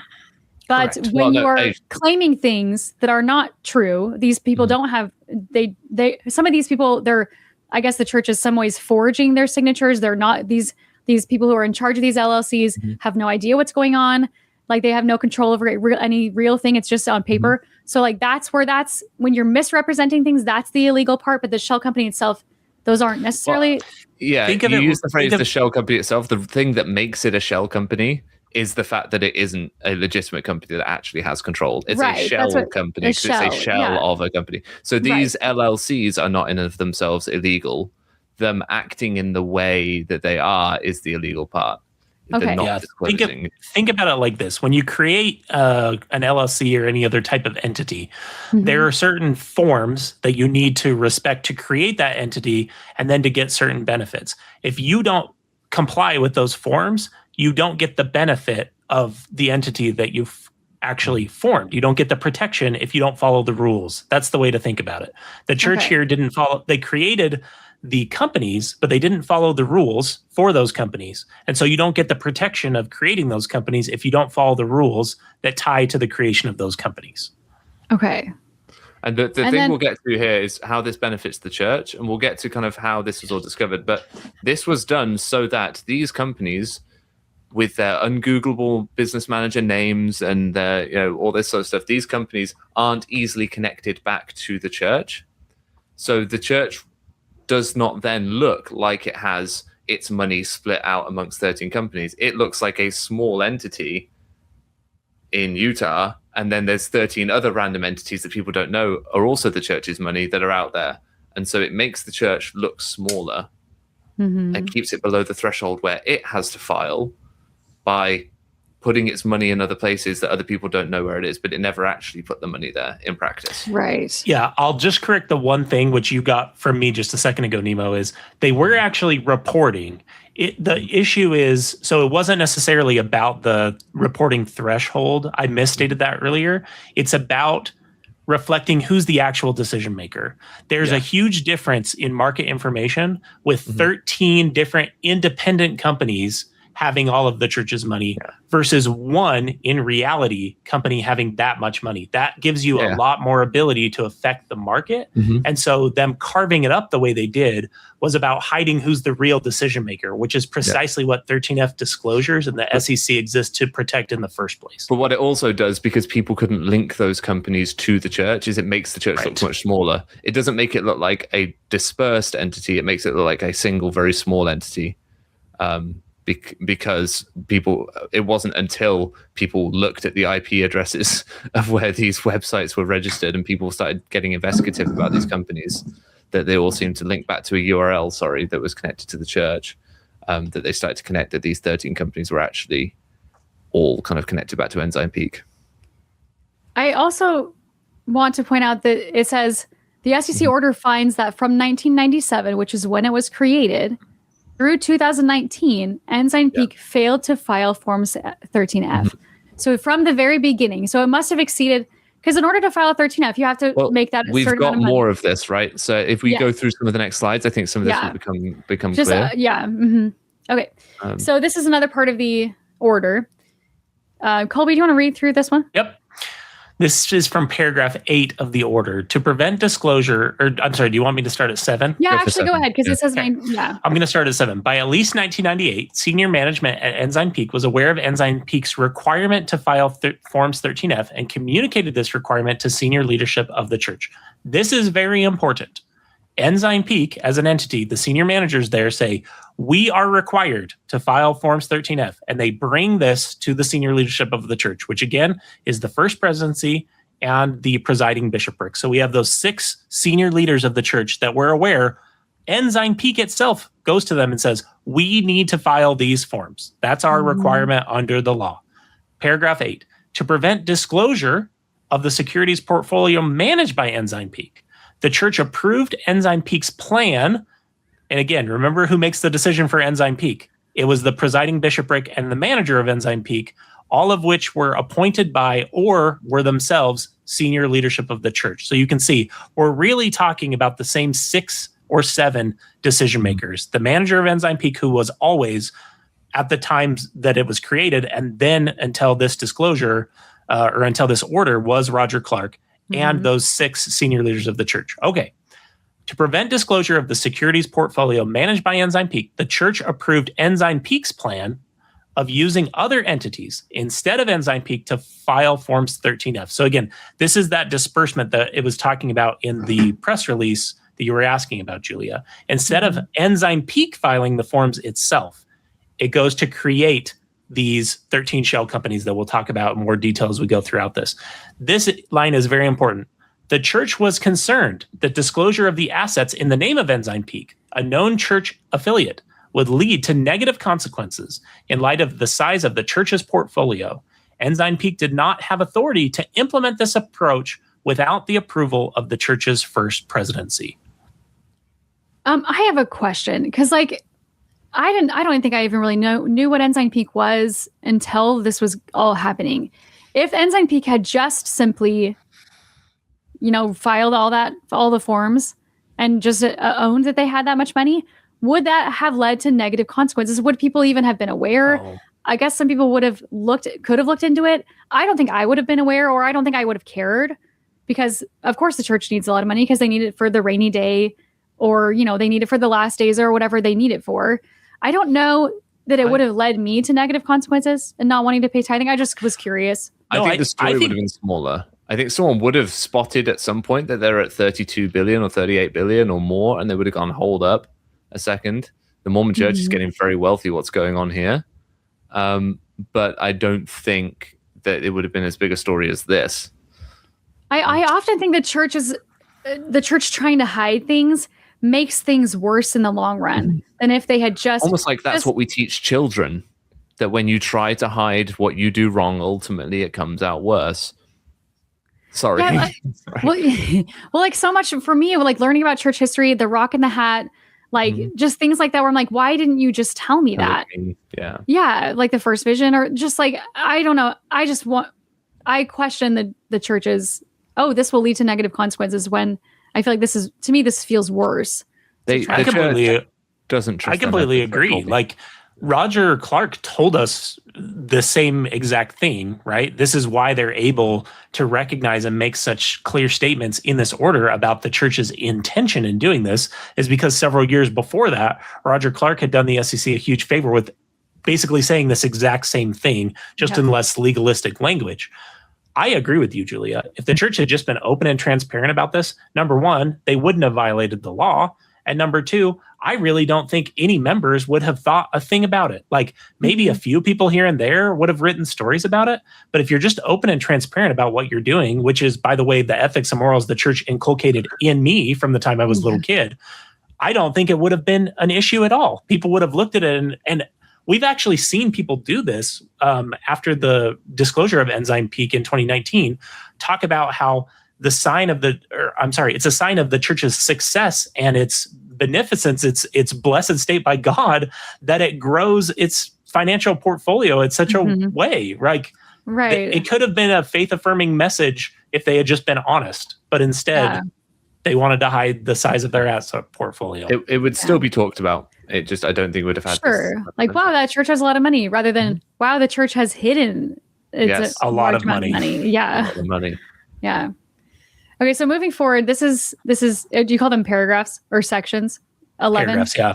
I'll read this one too. Okay, perfect. On March 15th, 2005, the church became aware that the public might link this first LLC to the church because the person signing the Forms 13F was listed in a public directory as a church employee. To address this issue, on March 21st, 2025, the senior leadership of the church approved a new reporting entity to be created with, quote, better care being taken to ensure that neither the street nor the media could connect the new entity to Ensign Peak. Now, that quote was said by one of 6 men. That quote was said by either a member of the First Presidency or a member of the presiding bishopric. We don't know who, but they said the words, better care being taken to ensure that neither the street nor the media could connect the new entity to Ensign Peak. Like, hold up, this hidden. People could look at this and see that it's connected to the church. So a week later, they change it. This is very another deliberate. One that then is better able to be a new reporting entity. Yeah. That's so specifically trying to keep this a secret. Like, anyway, I don't know if you have more to say on that. Nope. That's exactly the point. That's how they're able to make such strong statements about the reason the church did this, because they put all of this in writing. That quote obviously comes from some document that the SEC investigated or found in the course of their investigation, I mean. And so, probably again, just knowing... What's that? Probably some email or internal memo or something. Yeah, a memo or an email or something. I think my point is, I can't not even tell you two how much I would love to see what's in that investigative file, because I'm sure there's other things that ended up not making it into this order that would have been so interesting to dig into. Yes. And when they say, because remember, this order is the result of negotiation. This was an agreed to settlement with the church and the SEC, right? When they say at the back end, we consider this matter closed, it's because they had agreed to this order and the wording of this order.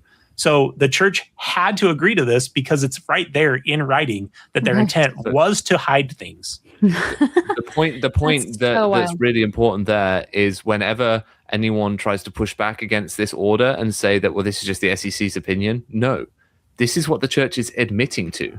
They're not That is a admitting very legal good point. liability for it because it's a settlement, but they are admitting that these are the facts of what happened. Right? Yeah. Exactly. That's a very good point. Okay, so here, hang on. Just question. When it says street, my brain first was like, oh, like the Wall like the Street. public, but it's the Wall Street. It's Wall Street. Wall Street. Yeah. Okay.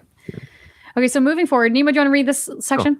Several 13 and years 14? later, in 2011, Ensign Peak became concerned that its portfolio had become so large that the Form 13F filings it made using the name of the second LLC might attract unwanted attention.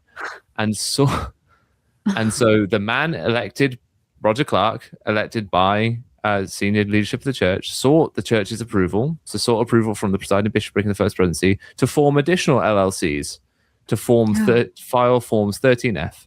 On May the 19th, 2011, the church's senior leadership approved Ensign Peak's recommendation to clone the second LLC to create new Form 13F filers. After obtaining church approval, Ensign Peak formed new clone LLCs for the purpose of filing Form 13F. 5 new entities were formed and given Delaware addresses, although none conducted business in Delaware. Okay, So they're up to 7 clone LLCs now. So the first LLC was created in 2005. Yeah. It exceeds the Oh, filing. no. Sorry. The first one's created in 1998. Then they create a second one in 2005 because they were aware that the public might link the first one from 1998 because the guy they've got signing the forms is listed as a church employee publicly. Right. Okay. So first one in 98.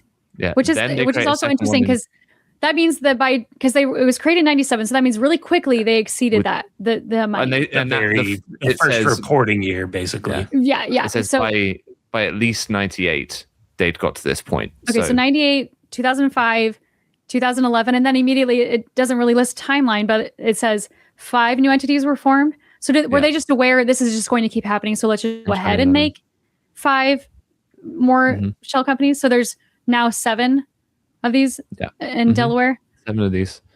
And there's 5 in Delaware. So This is the full amount of them that eventually ended up being created. Yes. Right? So I'm interested. I'm just going to read them all out. These are all. So there's 13 that were listed. Kolby, can you explain that?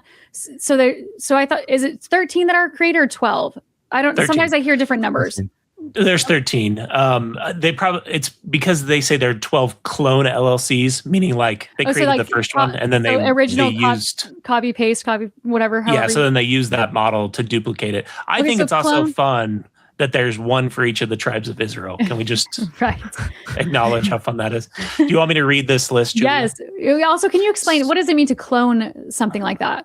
Like, does it just that they matched the same like so they're all in Delaware or like, but they have different owners? Copy the structure of the business, so you give it all the same details. Yeah, it means what it says right there. Go back a paragraph or a page.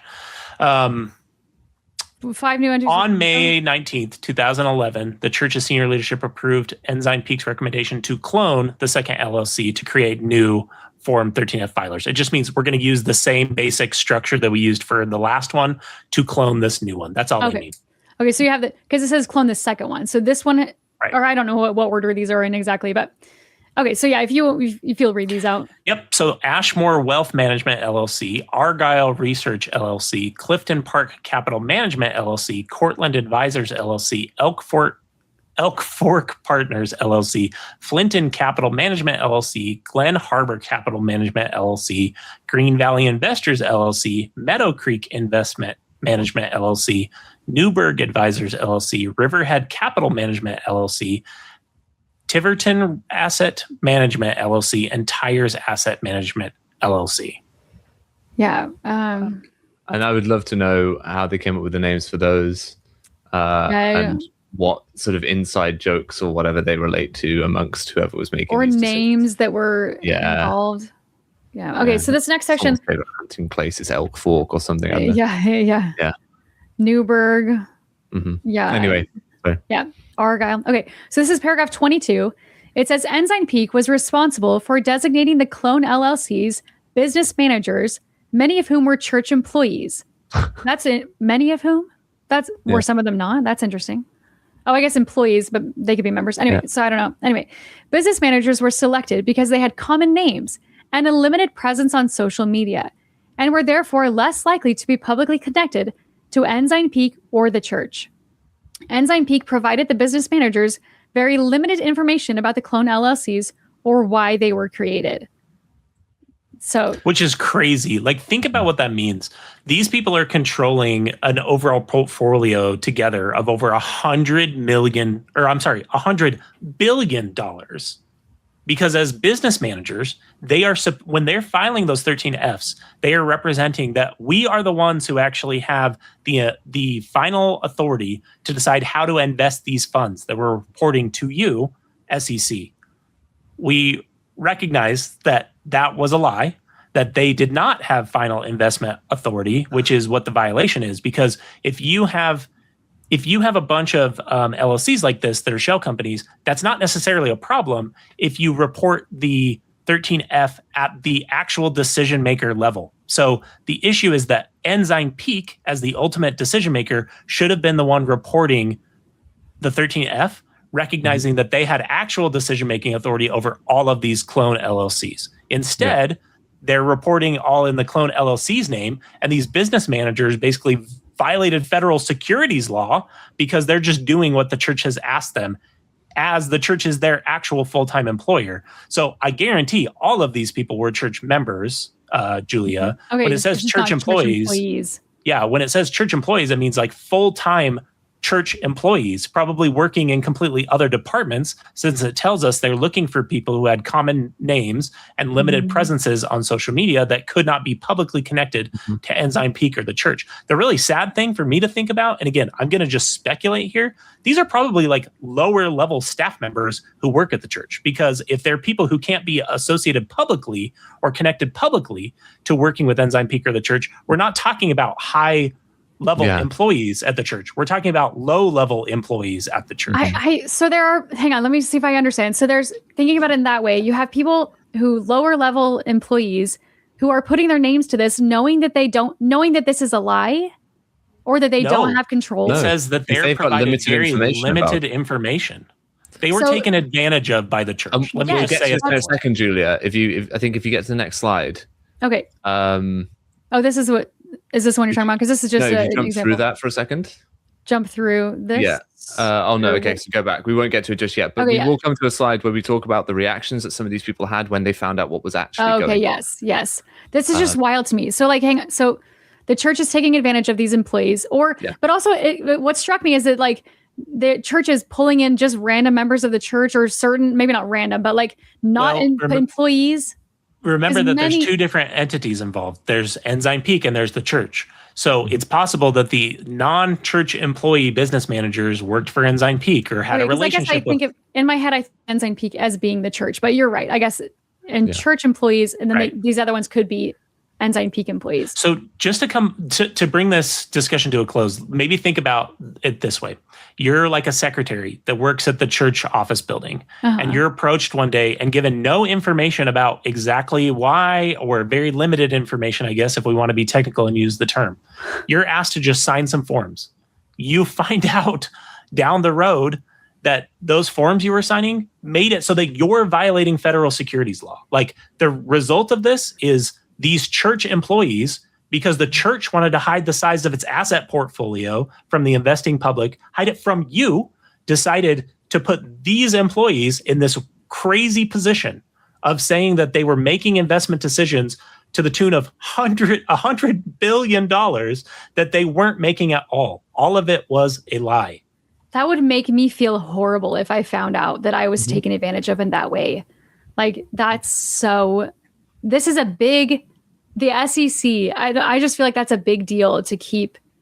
And like if you move on to the next slide, as we say this, Kolby's used to dealing with the law, right? I've become a bit more hard-hearted with these sorts of things. If you're not used to these sorts of things, imagine finding out that the SEC, probably an entity you're probably not familiar with and probably quite scared of the idea of sort of crossing and getting stuff wrong with, because you're not a multi-billion-dollar corporation that can just pay lawyers to fight your battles. Like, you as an individual, if you hear that you've violated federal securities law and you become worried that the SEC is going to come down on you, like, how terrifying that would be. Yeah. For an ordinary person who doesn't deal with this sort of stuff and who doesn't have Kurt and McConkie to just fight their battles. And whose legitimate feeling is just like, I was just handed some forms and I signed some forms. I did what my boss asked me to do. I trusted my church and my employer and did what they asked me to do. Yeah, I work for my church. They wouldn't possibly ask me to do something that violates federal securities law. That was not even crossing your mind. Yeah. This is just a small, like a side plug, but a couple of years ago, I did an episode with Rebecca Biblioteca on Mormonish I think it was called Liability for the Lord. But we're so used to these types of situations in the church, like even a calling as a bishop, transporting other people's children. People very often don't think about like what liability they're taking on in being involved in the church or doing callings in the church, because we're just raised to do it. And we don't think about it from the perspective of like, wait, if I'm transporting kids in my car and we get in an accident and I get sued, is the church really going to have my back? In a lot of circumstances, people have found out the answer is no, you will be completely on your own. Yeah. And what we found in getting the safeguarding changes done in the UK was that one of the things that really got the conversation going was informing bishops that they were legally responsible if someone who was known to have committed offenses towards children in the past was allowed to work with children again. They would be the ones that were responsible, because the church was putting them in the position of the individual responsible for safeguarding at that level. I wish I was reflected everywhere. So that's one of the reasons why they went, well, hang on then, can we not start background checking people, please, so we don't get in this situation? Yeah. Yeah. Anyway. So it's interesting. I just wanted to ask, because it's interesting, because I feel like this sort of feels like a conspiracy. This isn't what it is exactly, but you have these 13 individuals who have put their names to these entities, and like nobody has come out to talk about that, to like, hey, the church had me sign these things. I'm assuming these people are all still members of the church, that they're all still faithful. I think it would be interesting to know if that's because you have David Nielsen who didn't sit right with him. Like for example, here, this is an example of one of these LLCs. This is Ashmore Wealth Management, and it's giving you the address, the phone number, things like that. And it says the owner, I guess, the person who's reporting on this behalf is Nathan Brown, and it has a phone number listed. And I know that the phone number, we'll talk about that too, but like, is Nathan Brown, I'm just curious about these individuals who are part of this. Well, if any of those individuals feel burned by their interaction with the church over this, I would love to talk to one of them. Yes. So please reach out. Yeah. That's kind of what I'm getting at too. You know where to find us. Their stories. Yeah. Come and chat.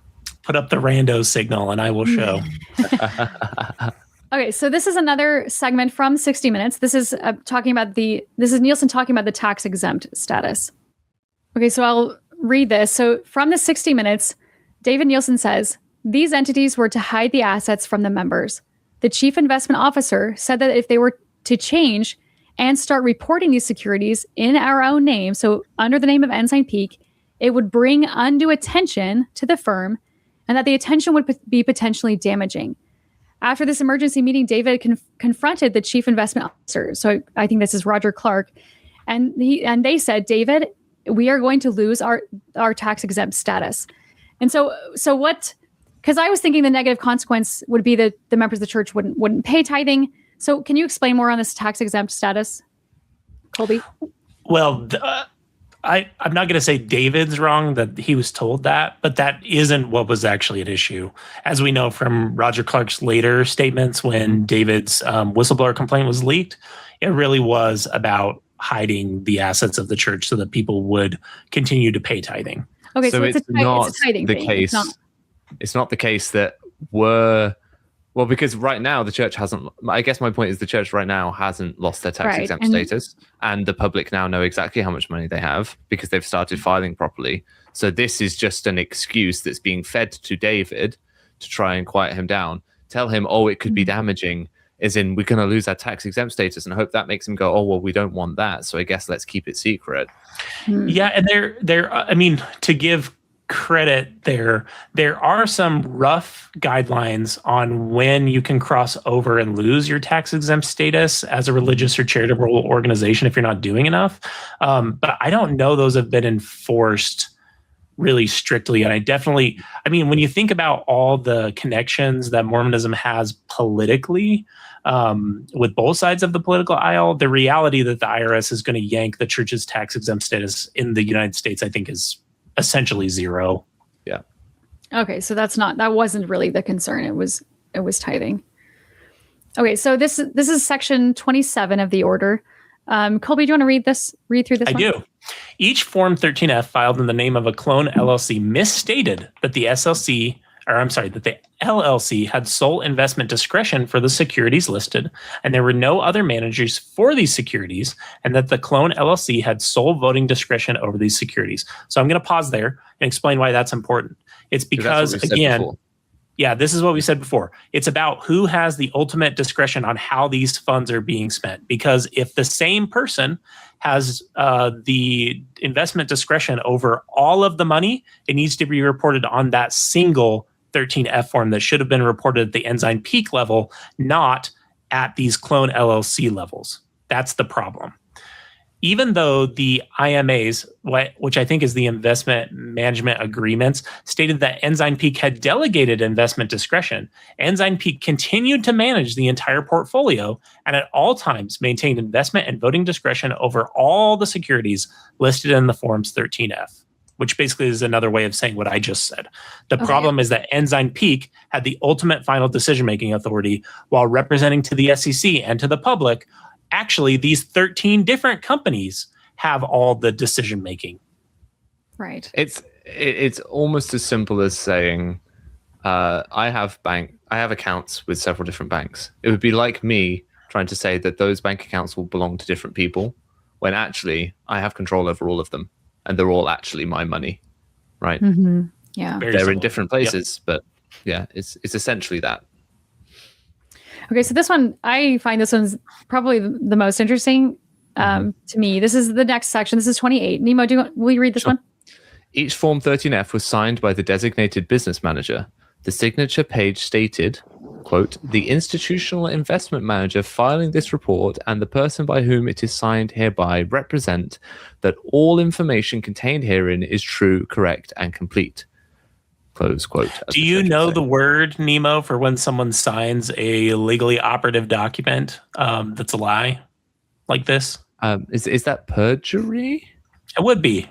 Would be. Okay, cool. So cheeky bit of perjury. However, Ensign Peak provided the business managers with insufficient information about the clone LLCs or the securities assigned to them that would enable the business managers to make this representation.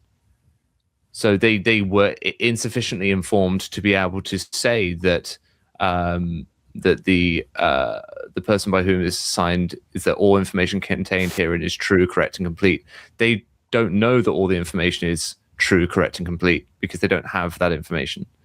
Right. So this comes back to when we were talking about the church employees that are selected as these business managers. When I say the church took advantage of these people, it's in part based upon this statement right here. They literally did not even give these people the information to correctly represent what they were representing to the federal government when they were signing these forms and doing so. Yeah. It would be the functional equivalent of giving them the last page of the document, telling them to sign it, and it has none of the preceding information. But I think it's worse than that when you keep going. Yeah. When Ensign Peak obtained the business manager's signatures for the Forms 13F, Ensign Peak gave the business managers only the signature pages of the Forms 13F and not the complete documents. So it is exactly what I just said. Well, they only gave them that. In addition, the Forms 13F were often filed with electronic signatures before Ensign Peak actually obtained the business manager's handwritten signatures. Isn't that worse? I feel like that just got worse. Electronic. I'll just tell you as a lawyer that if I so you can use an electronic signature if you have someone's authorization to do so. So that is actually not significant to me personally. But they're giving them the authorization, I guess, to use their electronic signatures. I would imagine. The bit of this that really sticks out to me is they're just giving them the signature page and go, just sign that. Yeah. And they don't have any of the rest of the document that it pertains to. So when they're signing to state that all information contained herein is true, correct, and complete, none of that information is before them. None of that information is present. It's not there. They just have a signature page to sign. I guess my thought was, like the church that for the missionaries, they have each mission call is signed by the prophet, but it's not really. I think that it's just like a stamp or like a pre-saved. I don't really know how it works. Yeah, it's a machine. But like, I guess my thought was like, if they have the signatures saved, are they just plugging that in and not even telling the business managers? Because without or before, but you said, Kolby, that this is kind of a normal. It's saying they're giving the signature pages of the forms to the managers. You said it's not unusual, right, to for electronic signatures before you get the handwritten one. Yeah, the real issue with signatures, I'm going to assume when these people were asked to be business managers, and I think it's a reasonable assumption, when these people were asked to be the business managers, again, we've already been told that they weren't explained the things they needed to actually make a knowing decision on this, but that they understood that their signatures would be used. Okay, the real issue with signature use is like if you're using someone's signature and you don't have the authorization to do so, that's when it's a real problem. Okay, so you're saying they probably had an authorization. It's just like you said, Nemo, is it they're just giving them that page, like it says in here. So they're not giving them the information to actually correctly represent that all the information contained in this report that I'm signing on the back page is true and correct. That is a huge, huge red flag. Right. Yeah. Okay. But when has the church ever cared about informed consent? I guess that it's institutionally, it's not a pattern. You want to take it to a broader institutional pattern. You get children to commit to a lifetime of engagement with the church and paying tithing based on limited information, right? You don't give to an 8-year-old. I can hear what milk before meat being said about this. Like, these people don't need to know this information, right? There is a sort of an institutional precedent for this concept of only giving people information that they need to know, and they don't really need to know any of this stuff. They just need to sign the form. That just feels you can hear that excuse, right? It feels so trusting of these individuals to just believe the church and believe that this is okay. I just feel really bad for these individuals. They will believe that all the information is true and correct and complete, and they just need to sign it. They don't need to see that information, because why would the church try and file information that isn't true, correct, complete? We're an honest organization. This is the Lord's true church. I work for the only true and living church on the face of the earth, the church that is honest, that is all these things, right? So of course they're going to trust it. Yeah. And they were taking advantage of. Yeah. I'll read these next two paragraphs. So paragraph 31, throughout its history, at least once a year, Ensign Peak's managing director, who was Roger Clarke, met with the senior leadership of the church, again, presiding bishopric and first presidency, to discuss Ensign Peak's activities, including, at times, this LLC structure. Unanimous approval from the senior leadership of the church was required before Ensign Peak could deviate from the LLC structure and file Forms 13F in Ensign Peak's own name. And that's at least once a year. Once a year, meaning that the senior leadership of the church, if you want to ask who is responsible for this whole scandal, it is Roger Clarke and the senior leadership of the church, meaning the entire first presidency and the presiding bishopric. Paragraph 32. The church and Ensign Peak continued to take the same approach to filing Forms 13F through the clone LLCs. This is mind-blowing to me. Despite 2 church audit department internal audits of Ensign Peak, one in 2014 and one in 2017, that reviewed the LL structure. In discussions with Ensign Peak's senior management, although the church auditing department did not recommend specific changes to the LLC structure, the church auditing department highlighted the risk that the SEC might disagree with the approach.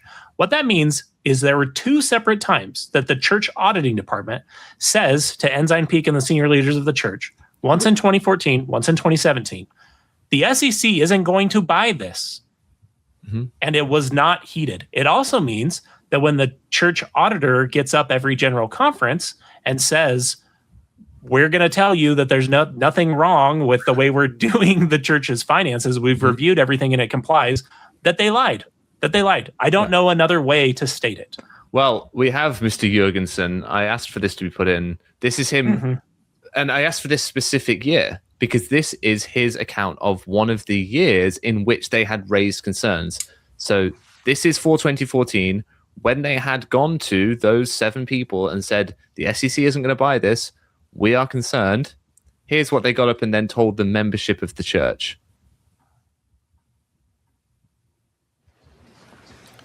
To the First Presidency of the Church of Jesus Christ of Latter-day Saints, dear brethren, as directed by Revelation in section 120 of the Doctrine and Covenants, the Council on the Disposition of the Tithes, composed of the First Presidency, the Quorum of the 12 Apostles, and the presiding bishopric, authorizes the expenditure of church funds. The church entities disperse funds in accordance with approved budgets, policies, and procedures.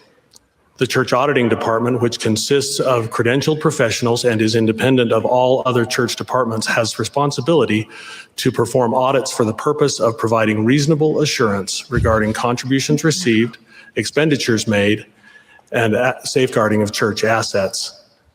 Based upon audits performed, the church auditing department is of the opinion that in all material respects, contributions received, expenditures made, and assets of the church for the year 2014 have been recorded and administered in accordance with approved church budgets, policies, and accounting practices. The church follows the practices taught to its members of living within a budget, avoiding debt, and saving against the time of need. Respectfully submitted, Church Auditing Department, Kevin R. Jurgensen, Managing Director. Now, you say they lied, Kolby. And I would agree, they're being incredibly dishonest. They should have brought that forward.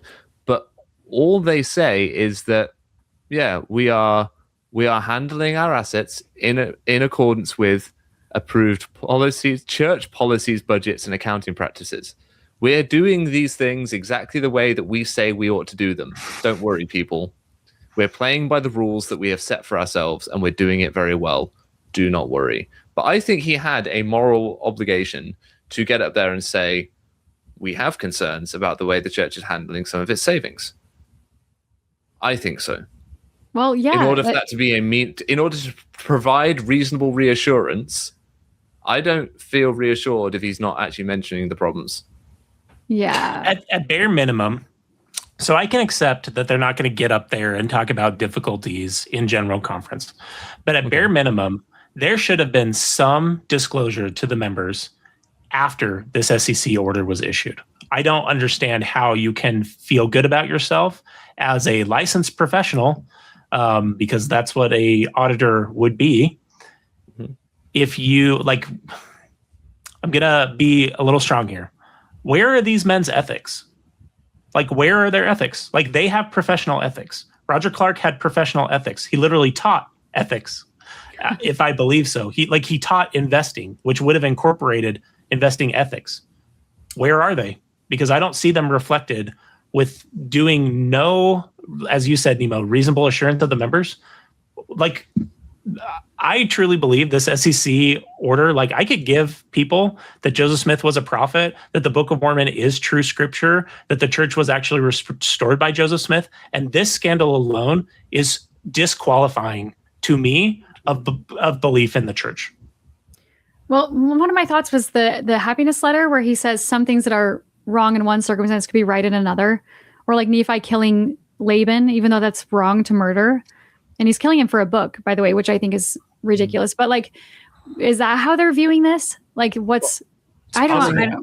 Killing him for a record that it could have been revealed to create the Book of Mormon just by revelation anyway, so it wasn't needed physically.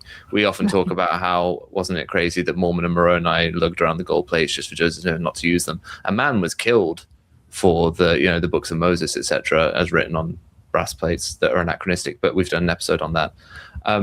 I think you've got a good point here, Kolby's. Where are their ethics?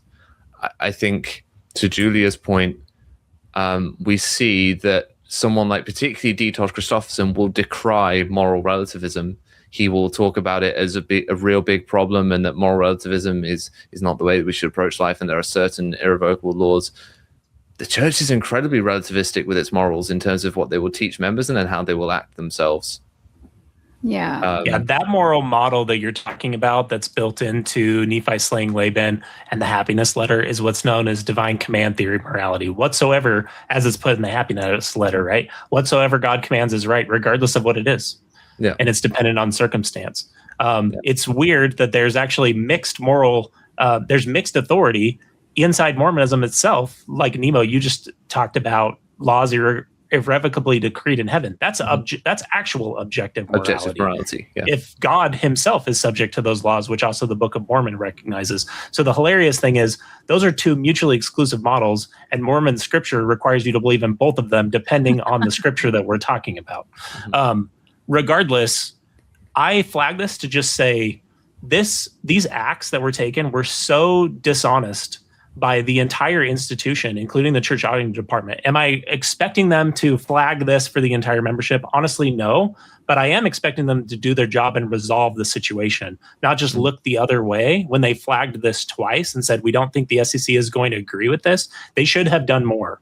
And I think they would agree with me with the benefit of hindsight today. Yeah, that is fair. Maybe that's right. We couldn't expect them to get up and say something. But I just can't then take seriously what they say every time they get up there and try and say that it's all fine when I know that it wasn't fine and they just got up there and said that anyway. Yeah. Right. And I would add, while I'm not necessarily expecting them to flag it in 2014 and 2017 while they're still having these ongoing internal communications, they absolutely should have said something in the April 2023 conference as a result of this SEC order. They paid $5 million. That's ultimately how the order is going to resolve, and didn't say a thing about it to the membership of the church. Yeah, I remember sitting there waiting to see if we would hear anything from church auditing and knowing that it was probably going to be exactly business as usual. And sure enough, it was. All right. Yeah. So the next slide, Julia. Okay, so I think this might be going back because I can't remember what the other numbers were. I think there were 38 in the late 30s. But anyway, this is the LLC structure that was made public. Nemo, do you want to read 33? Yeah, I think these are really important. Okay. So in May 2018, a public website reported that various entities that appeared to have ties to the church had filed Forms 13F, revealing holdings of approximately $32 billion. The website referenced evidence indicating that these entities' domain names were all registered to an entity tasked with overseeing and protecting the intellectual property of the church, and that each of the LLCs identified listed a business manager whose name matched that of a church employee. So essentially, someone went out and found out that, hey, there's these companies here filing 13Fs that all have domain names that are registered to essentially Intellectual Reserve Inc. or someone like that.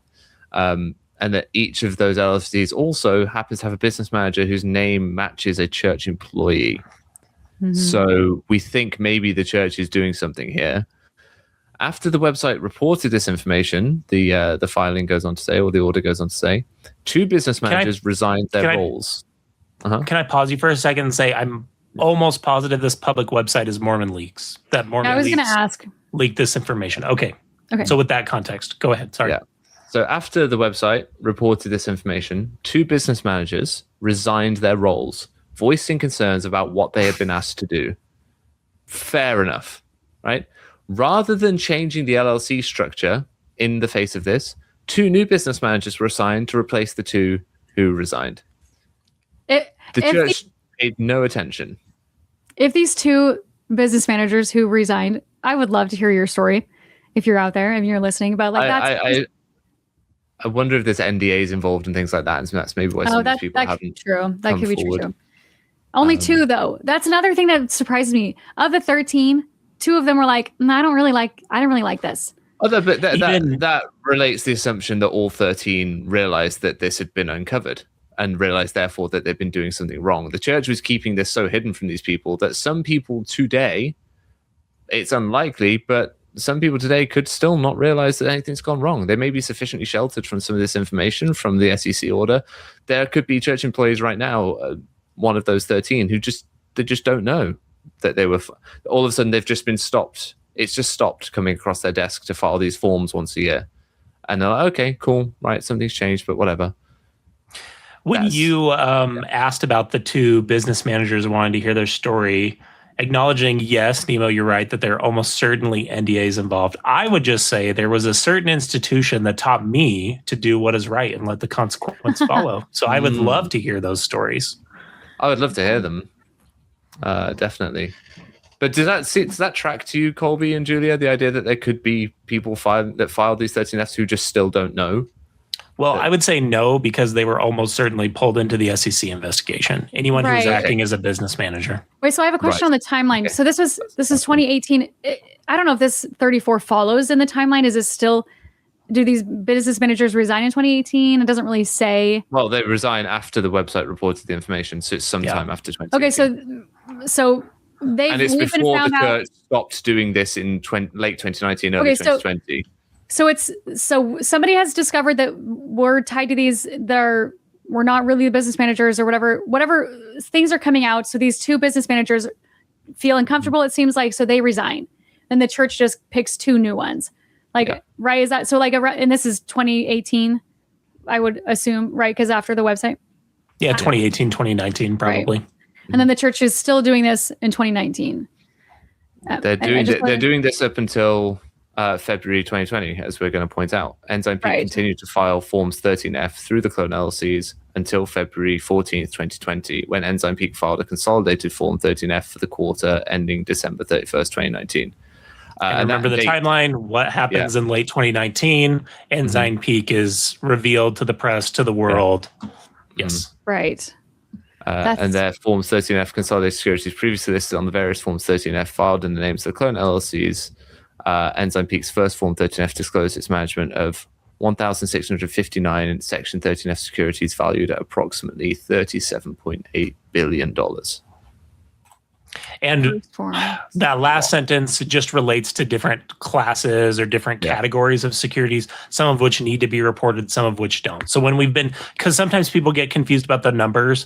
They're like, wait, I thought it was over 100 billion. Why are we talking about 38 billion? It's because the 38 billion that we're talking about here is what was needed to be recorded and reported under Section 13F.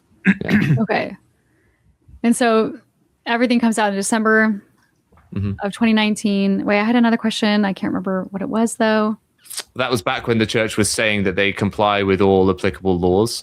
Yes. When actually they haven't started to file consolidated Forms 13F yet. So technically they aren't. They aren't complying with all applicable laws. They're still doing this nonsense until February. Yeah. Okay. Right. It's a technicality, but it's worth pointing out. Right. Okay. So that happened.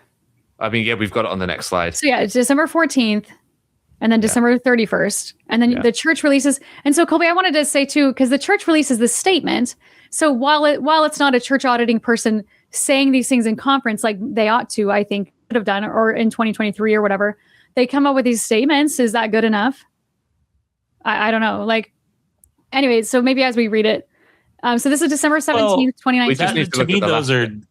To me, those are different questions, because I'm talking about the personal ethics and morals of the church auditors and of the church's auditing managing director, church audits managing director.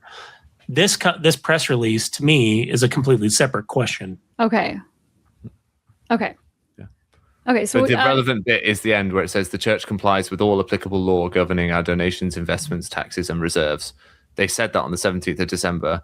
They had not yet filed a consolidated 13F form, and the order says that they continued until February 2020 to use clone LLCs. So 2020. So the church is not being honest in that sentence. I wonder if when the SEC knocked on the church's door, they still continued to welcome the opportunity. Oh, wait, pop that back up. Oh, sorry, that last line, sorry. If they still continued to welcome the opportunity to work with officials to address any questions they may have. Because it turns out that was very prophetic. The SEC did have some questions to work through with the church. Yeah, so the church auditing department got that right. They're like, this is not going to fly, and it didn't. Yeah. Okay. So this is number 24. This is jumping around a little bit, but I think these are all important. So it says each clone LLC was also assigned a local phone number that would go directly to voicemail. An Ensign Peak senior manager instructed a business manager of one of the clone LLCs to notify him of all voicemails from regulatory agencies to any of the clone LLCs, but to delete all others. So if it's from the SEC, let us know. Anything else, delete it. Is that what I'm getting? It's also important to recognize when it says they were assigned local phone numbers. Remember how I was talking about, I don't know where all the LLCs were created. That's right. But some of them were created in Delaware. So again, one of the reasons I feel like this is disqualifying for the senior leadership of the church, like I would not believe in the church just based on this scandal alone, is this took serious effort to lie and to obfuscate and to hide. They didn't just, this wasn't just, as some apologists said, misfiled forms or relying on bad legal advice. This was a complicated scheme to hide all of this, not only from the public, not only from the members of the church, but from the people whose signatures they were relying on to do this entire scheme. Yeah. Your name is too well known. We need to pick a different person. Oh, you're resigning. We need to pick 2 different people. Like, these phone numbers have to be local. They have to look like they're from Delaware. It's got to be a 302 number, and they're just going to go straight to voicemail. It is not just a simple mistake of filing. No. This is a super deliberately. All approved by the First Presidency and presiding bishopric. None of this could have been done or deviated from without their approval. The order makes that very clear, which means the church admits to that fact. Yes. The church agrees to the fact of the matter being that they could not have changed this and they could not have done it in the first place without the men who claim to be mouthpieces for God allowing this to happen. Every year. They revisited this, which is astonishing. So one of the episodes on Mormon Stories where we cover the SEC scandal is with the daughters. This episode here with Josie and Riley Porter. This is part 3 specifically, but it's called Daughters of Ensign Peak Executive. And they're discussing how their dad was working for Ensign Peak and how they felt about it and how their dad framed how they understood all these things. So this is a really fun one to go and watch this whole thing because I really like this episode. She had to quote some parts of the order that she kind of fumbles it a little bit. So we're going to talk about that afterwards. But I really like their raw reaction to this whole situation. Just an important part of my timeline because it did follow the leaks and then the story. The next big conversation that I had to have directly with my father was the SEC filing because that was like public knowledge. And again, after the Washington Post story, at least in my experience, there was like a little discrediting of David, both like as like an individual, but also what he says isn't part of like the whole picture, doesn't give like a full experience of what Ensign Peak does. But my dad didn't feel like he could talk as openly to me about everything that they were involved with, just that remember the assurance that it's legal. So to me, this was an important distinction because when the SEC charges came out and I was able to read like verbatim, that Ensign Peak, and at this point, I know what it is. I know how much money it was or whatever. Ensign Peak developed its approach to filing, these forms in the name of shell companies, of 13 different shell companies with the knowledge and approval of the church, which sought to avoid disclosure of the amount and nature of their assets. Through their institutionalized use of this approach for almost 20 years, Ensign Peak was basically able to, its significant role in the securities market as an institutional investment manager was not disclosed to the commission, the market, and the investing public as required by the Section 13F of the Exchange Act and Rule.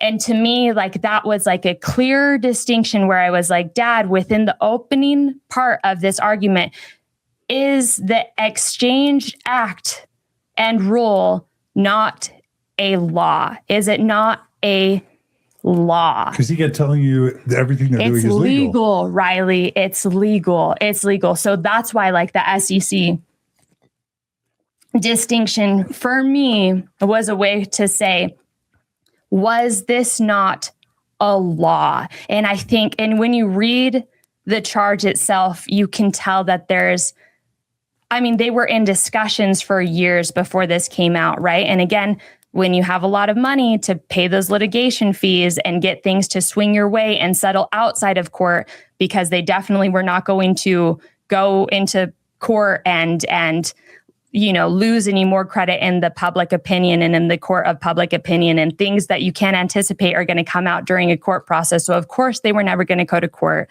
Of course they were going to settle. And I feel like they took extreme measures to avoid saying the terms, we broke the law. And so for me, when it says that they directly, were basically avoiding disclosure to a law that was legally required in the financial sector, was a regulation and a law and a requirement. You're telling me that they broke the law. Okay, did you guys have thoughts on that? I just like hearing from her saying that. Yeah, I mean, it's unquestionable. They did break the law. Else the order wouldn't exist. They admitted to breaking the law by agreeing to the terms of the order. And we have here what was quoted by, I think it's Riley, or whichever one of them it was. I think it was Riley. So it's just worth reading again. Ensign Peak developed its approach to filing Forms 13F in the names of these LLCs with the knowledge and approval of the church, which sought to avoid disclosure of the amount and nature of its assets. Through their institutionalized use of this approach for almost 20 years, Ensign Peak's significant role in the securities markets as an institutional investment manager was not disclosed to the Commission, the markets, and the investing public, as required by Section 13F of the Exchange Act and Rule 13F(I) thereunder, or 1 thereunder. So, yeah, they have admitted it. They did not disclose what they needed to by law disclose. Well, I admitting it, the church doesn't say we broke the law. We lied. The church doesn't say that. They are saying that, but they're not saying that. Well, they're admitting to the facts of this, and the facts of this are that they broke the law. Right. They will never come out and say we broke the law. Like Riley said, they won't come out and say, yeah, we broke the law. In fact, as we'll get to later, they will ask themselves that question and they won't be able to answer it. Right. So, yeah. But let's hear from Waddell first, shall we? Okay, so this is a clip from Waddell, again, the 60 minutes, and then we're going to read it afterwards. He's talking about the value of Ensign Peak. The look on that man's face. Kolby's left the room, but we will read this. Do you want me to be the reporter? Yeah, you can be the reporter. I can be Waddell. I can plaster that kind of sort of grin on my face. Oh, should we look at your face? Yeah. Okay, so what is the value right now of Ensign Peak? Yeah, that's just something I can't share with you right now. I know there's been reports and approximates and that kind of thing, but it's just as far as we can go right now. It's been estimated at $150 billion. Does that sound correct? That's an estimate that some have made. Are we in the ballpark or no? We have significant resources. It's just, it's so unbearable to see the way he knows. It's just so smug. I'm not trying to be mean to him individually. This is not ad hominem. I'm just trying to replicate the smugness that he was putting across. I feel like you did a great job. He didn't need to answer that question. Yeah, I don't think he can't disclose that, right? It was so. I know something you don't. Like, it was just. Well, is it that attitude, or is it I legally can't tell you? No, it's not that. There's nothing that legally says he can. Oh, so there's no. No. Well, no. He can say whatever he wants. One of the 6 people who knows this. He can. Yeah, he but can. Don't you think the church? But don't you think the church would be like, don't tell people? I don't know. That's not illegal. That's not illegal. Not legal. Right? I guess you're right. He's just towing the party line, and that look on his face is one of, I am taking great joy in not having to tell you these things that you clearly really want to know. There's one other part of it I want to comment on, which is very misleading. I would call it, again, a lie. Can you pull that back up, Julia? Yeah, that's something I can't share with you right now. I know there have been reports on approximate, and that's the kind of thing, and that's as far as we can go right now. He knows full well they will never, ever disclose this. Over their dead bodies would they disclose this. So saying I can't disclose this to you right now is a lie. It's a softening lie. Yeah. Period. Yeah. Again, I'm not trying to ad hominem the guy, but he's a liar. He is lying. Because he's implying that there will be a future disclosure that there just will never be.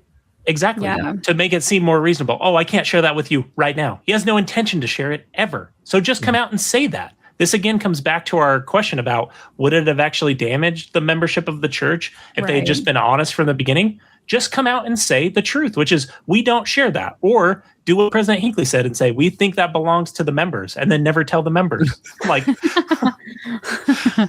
that was the German TV too, wasn't it? I'll link that in the show notes. Yeah. Okay, so there's this other one. This is probably the best clip of the 60 minutes, I think, where it's Waddell and he's discussing secrecy versus confidentiality. Okay. So go on, Julie. What about, the idea that secrecy builds mistrust? Well, we don't feel it's being secret. We feel it's being confidential. What's the difference? The difference is, I guess it's a point of view. It's confidential in order to maintain the focus on what our purpose is and what the mission of the church is, rather than the church has X amount of money. That was perfect. Yeah. I've listened to that clip a lot. But also him saying, oh, people will tell us how to spend the money. I don't think that should matter. You're free to ignore them, Christopher. Yeah. You're free to put on your big boy trousers and ignore them. Yeah. Like what? That seems kind of. What you can't deal with people advocating towards you? Like is the position of church leadership so fragile that it can't cope with people saying we think you ought to do X and them going, no, thank you, we have a different plan? What? I know that question was rhetorical, but the answer is yes. They cannot. Yeah. They do not have. Right. It would seem. Yeah. Okay, Nemo, you share this next clip with me. Will you give us a little background on this clip? I love this clip because at the time at which he knew full well that there was a problem going on. He had been warned by church auditing twice that there was a problem with their 2014, 2017. Yeah. This is in 2019, not far before the lid's about to be blown off on just how much money the church has and investigations are about to start. Christopher Waddell comes out and says this. And this is a BYU speech. So BYU speech, yeah. The results of our efforts to bring forth that fruit may be visible and demonstrated in our behavior, but the seeds of that fruit are typically planted in private, in the quiet moments of decision. More than what is seen in public, it's what we do in private, when no one but us and the Lord are aware of our thoughts, the thoughts that we entertain and the decisions we make, that will set us apart from the world. If there is not a better fulfillment of Jesus's word, whited sepulcher, I have no idea what it would be. Like to sit there as a complete hypocrite. Like again, I don't know this man. I don't know his integrity beyond what I can say based on this interaction, but no thank you to the ethics and morality of someone who will sit there as such a blatant hypocrite. I also would observe the title of his talk was called, Are You Ready? Well, were they? Because the SEC came knocking shortly after this. Yeah. Oh my gosh. Just the idea that he stands there and talks about how important the decisions are that we make in private and how important it is to have integrity in those decisions in private. Those are the seeds of the fruit that we bring forth. So the seeds that he planted in private brought forth the fruit of an SEC investigation, or the seeds he nurtured, if you want to look at it, because he came in partway through, right? But he didn't stop this from happening. He didn't come in when he came into the presiding bishopric and say, well, hold on, guys, this doesn't seem right. We talk about these 6 men. They weren't always the same 6 men. There was 3 prophets involved because Nelson came in towards the tail end of this. But there was Hinckley, Monson, and Nelson. There was Eyring throughout, but there was also Uchtdorf. Everyone's favorite apostle, Uchtdorf, was aware of this. Right? Almost until the end, from Monson's presidency through. He knew that this was going on. He did nothing. Faust would have been involved. Was involved. There were several people who stepped into this situation and will have been brought up to speed with what was going on with Ensign Peak, and that any one of them could have gone, hold on, this doesn't seem right. Any one of them could have come in when Church Auditing Department then came in and gone, oh, hold on, this situation that I've inherited that I didn't realize was that bad, now our auditing department are telling us about that it's bad. Well, maybe we should do something about it. No, none of them did. This is also the danger of an attitude I've heard recently that ideological diversity in the church is a cancer. This is the danger of it, is when you create an echo chamber and no one wants to tell the emperor that he's wearing no clothes. This is the result, is everybody was aligned with a plan that violated the law, that resulted in a huge black eye for the church in the eyes of the public, and it should have resulted in a huge black eye in the eyes of the members. Apparently it didn't, which boggles my mind. I know there have been some people who left over this, but the fact that there were no resignations, that there was no call for resignation, is its own commentary about how the members need to reclaim their church. I was calling for church discipline against anyone involved. I put that to my state president and said, if this had been a ward clerk who had been found to cause problems sufficient to have the federal government come in and issue the church a fine, he would have received church discipline. So why does the same not apply to the leaders of the church? They should be brought before a disciplinary council and they should be reprimanded. That's what should have happened. Nothing happened. If principles only apply to a select group of people, that's not principles, that's privilege. And I think that's exactly what we're seeing. Yeah, that's very well said. Okay, so next in this slide deck, so this is the church's statement on February 21st of 2023. It says church issues statement on SEC settlement. And there's just a couple parts I wanted to point out. So Nemo, do you want to read this question? Did the church know about the practices at Ensign Peak described in the order? Now, just real quick, the church, right? What is the church? I think they're using a deliberately vague term here to then be able to try and define who was involved and who wasn't involved and try and kind of be slippery in their approach.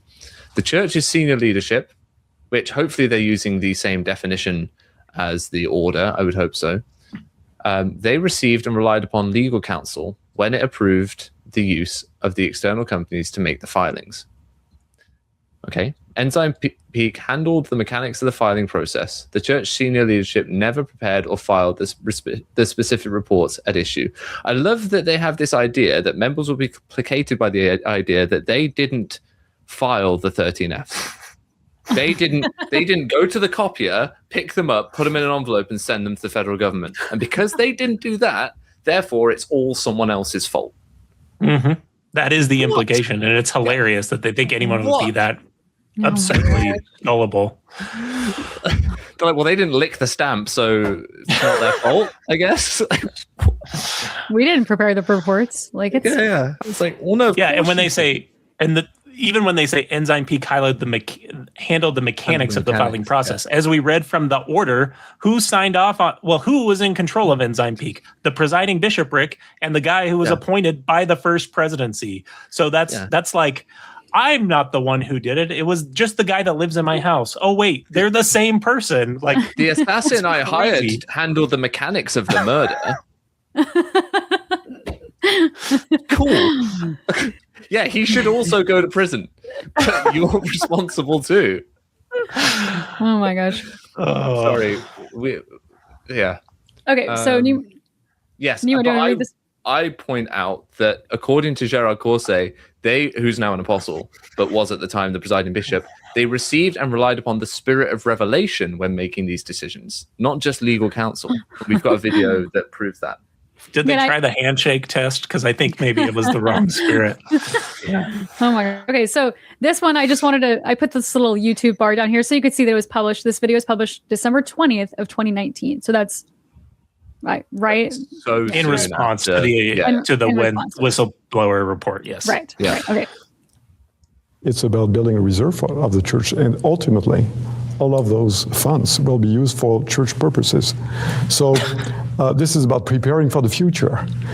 This is not expenditures. These are investments. There is a difference between investment and expenditures. Investment is not putting the money, not burying the money in the ground like in the parable of the talents, but making sure that it's not idle, that the church will enjoy and increase value of these reserves so they can be used for the sake of the purpose of the church.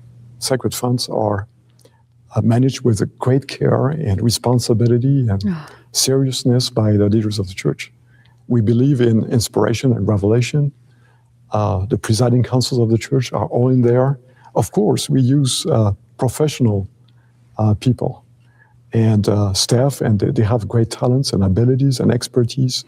But at the end of the day, the main decisions are made by presiding councils according to the spirit of revelation. The real wealth of the church is not in And its. you can stop there because he Okay, says yeah, the wealth of the church is not in its money; it's in the faith of the members. He says, while sat behind a vase that's probably priceless or very expensive, in a very opulently decorated room in a very nice suit.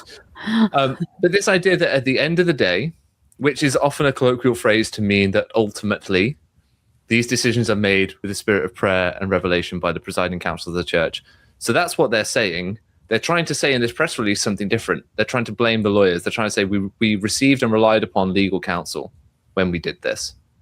But he's just admitted that ultimately the decision was theirs under the spirit of revelation. And that should bother members of the church. Why did the spirit of revelation lead them to engage in a system of filing that broke the law?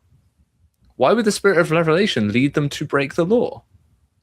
Yeah, why is the spirit of revelation worse than the church auditing department?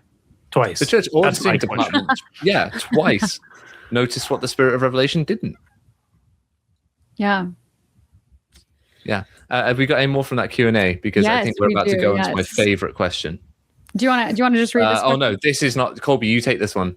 Okay. Has the reporting practice that prompted the SEC cease and desist order now stopped? Yes. In June 2019, the SEC first expressed concern about Ensign Peak's reporting approach.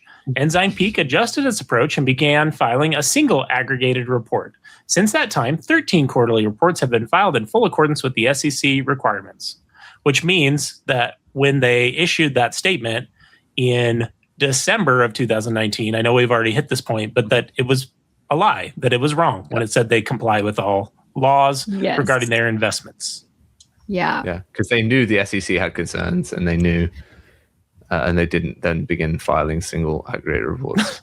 This next question is just The next question, yeah, and this is, that next slide just points out what Kolby just pointed out. Okay. Yeah. So the oh, yes. February. Yeah. You can just go. Yeah. That's in February. So next one. This is Okay. my favorite question. This is my favorite question because the church prepared this Q&A, right? The church asked this question of themselves. They're like, right, we're going to put together a Q&A and we're going to ask questions that we think people are going to ask of us. So we're going to then provide answers in anticipation of people asking these questions. And rightly, they understood that people are going to ask the very simple question, did Ensign Peak fail to comply with SEC regulations? Now, that is softer than what most people would ask. Most people would say, did Ensign Peak break the law? Did the church break the law? Is probably what most people are actually going to ask. But fine, they've softballed it. Did Ensign Peak fail to comply with SEC regulations? Makes it sound technocratic and not that bad. It doesn't have the same moral weight. Their answer to their own question is, we reached resolution with the SEC. We affirm our commitment to comply with the law, regret mistakes made, and now consider this matter closed. Kolby, did you fail to comply with some regulations? You know, I know that's a yes or no question, but I'm not going to answer it. It's pretty funny the way you put it, like to draft your own softball question, and when even the softball hits you too hard because you've violated federal securities law for 3 decades, that's kind of its own commentary, isn't it? Like sometimes the jokes write themselves, guys. They do, yeah. Draft your own yes or no question and provide neither a yes nor a no. Amazing.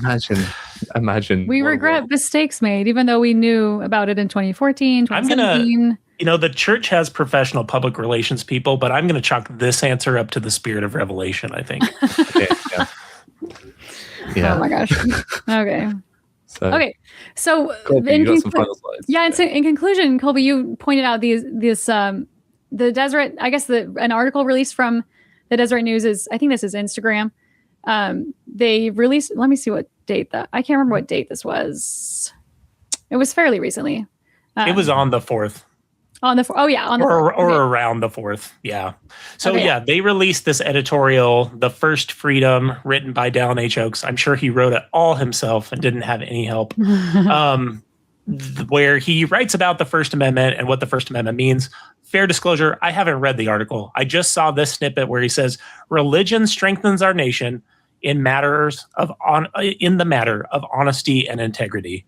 Remember that this is a guy who was involved in this entire scheme during the time that they violated federal securities law for 3 decades. I do not need your opinion, sir, on matters of honesty and integrity, because I haven't been violating the federal securities law for 3 decades for the express purpose of hiding my size of assets. So I just think it's hilarious. We often hear from theists that, without religion, entire society will collapse. That where do you get your morals from? Well, I don't get them from here. And frankly, I'm kind of glad, because I don't need guidance on matters of honesty and integrity from this man, nor any of the men involved in this entire scheme. And I think it's insane that members of the church have not demanded, I know you tried to, Nemo, but I think it's insane that members of the church have not demanded accountability for this behavior, that these men just continue to do whatever else they're doing that the membership will find out about down the road. But then a couple of points here. Like, he says religion strengthens our nation in the matter of honesty and integrity. His religion deliberately tried to weaken the nation in terms of the publicly traded stocks. It would have a national effect, the way that the church behaved in terms of SEC fraud, in terms of being dishonest with the SEC.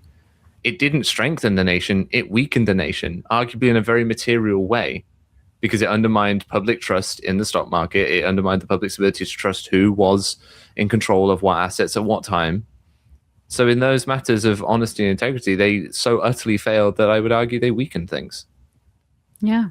Right. And it's ironic if you look at the very beginning of it, right? It says, Dallin H. Oaks, the president of the Church of Jesus Christ of Latter-day Saints, discusses the First Amendment, moral absolutes, and why the Constitution was made for religious people. What morality is this that you can opine hypocritically about honesty and integrity while knowing full well your track record with those things? But then to your point about why members are not demanding justice for this, and you can probably throw us up on screen here, Julia, I think that if we exist in a church where the second counselor in the first presidency, he knew his brother had committed crimes against children, he was in the building when the annotation was taken off his brother's record that allowed him to continue to have access to children and commit more crimes than the ones he was originally sanctioned for by the church. He's not going to see any blowback from that. There's going to be no calls for D. Todd Christofferson to resign. There's going to be no calls for him because of what he knew about what his brother was doing. There's just no accountability there. And that's something that's deeply emotive to people, the abuse of children. So something as technocratic, something as difficult and detailed, something that's taken us nearly 3 hours to go through and try and explain properly, it doesn't have that emotional weight. It doesn't have that emotional punch. And members of the church are so finely attuned to their feelings that I just think, or they've been so conditioned to have their feelings dictate to them what's true and what's not true, that this just doesn't have that emotional weight to cause them to want to ask for any change.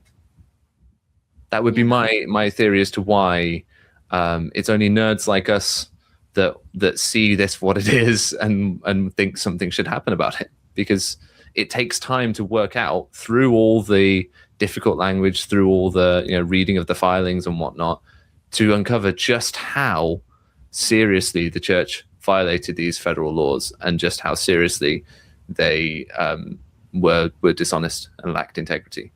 Yeah. In 2023, I made a Facebook post about this topic and how I felt about it and how I felt it was wrong of the church to do that. And my former bishop, who I was the nanny for his kids for 4 years, he fought me. He got really upset at what I was saying, but I was like, the evidence is here that the church was not being honest. And he ended up blocking me because I just don't know that the members, faith is resilient. They don't want to think bad things about the church. I'm also just shocked that the church just wouldn't just tell the truth. Like, let the consequences follow. Like, just disclose how much you have, because they ended up having to do that anyway. Like, I don't know. The church seems to do, that's just a pattern with them, is like, let's just try to cover up this, like, let's tear out a page from this journal because I don't really like how this first vision looks. And then we'll deal with it later. Like, why not? I don't know, just be honest now so that don't have to worry about it later. This just feels like a pattern from the church. And this is a big, this felt like a big deal. Started with Joseph hiding polygamy. Yeah. This pattern of trying to hide things from the public started there. Yeah. And it's been ongoing in one form or another ever since. Yeah, that's true. Because it's a church that seems to be founded on the idea that they have a right to keep some things away from the public. I mean, the temple endowment kind of instills that in members who go through it, right? There are things that you know that you're not to tell others about. Secrecy, we say it's not secret, it's sacred, but it is secret because it's things you're not meant to tell people outside the fold. So secrecy is kind of, I suppose, embedded within Mormonism. It is part of the church. Sorry. As is misleading. I'm of the opinion that Doctrine and Covenants 19, which is a revelation that's written by Joseph Smith to Martin Harris, at the time he's pressuring Martin Harris to finance the publication of the Book of Mormon, literally says it has this supposed deep mystery of godliness that's revealed to Joseph Smith and Martin Harris, where the question is, what is eternal punishment? And eternal punishment is not punishment that lasts for eternity, God supposedly says through the mouth of Joseph Smith. It's called eternal punishment because it is written more express than other scriptures, that it may work upon the hearts of the children of men for God's glory, leading people to repent. Think about, in reality, if we take that outside of KJV language, think about what that means. That's threatening my kid with a more severe penalty that I know I'm not going to follow through on so that they do what I want. That's lying to people for their own good. That is Joseph Smith's God. That is Joseph Smith's theology from before even the Book of Mormon was printed. And I think recognizing how that then interfaces with divine command theory morality, one of the things that I have learned through looking at many different case files of the church and child sex abuse cases is that I believe fundamentally the church truly believes that it is above the law, that it is accountable to no one aside from the leaders. And the problem is, what happens when the leaders are wrong? Well, then it's up to the members to reclaim their church. Why they don't do that is beyond me. Well, it reminds me of the beginning of the episode where he's like, we don't believe we have to disclose this. So we're just going to lie on this forum. Sorry, Nemo, what were you? A petulant, inaccurate answer. I think to Kolby's point about why the members don't reclaim their church, I was excommunicated for trying. I was excommunicated for showing that, okay, right, if you actually oppose these guys and say they are not behaving in the way that they ought to, they are mismanaging money, they are lying, they are hiding things, this needs to stop, we can oppose them.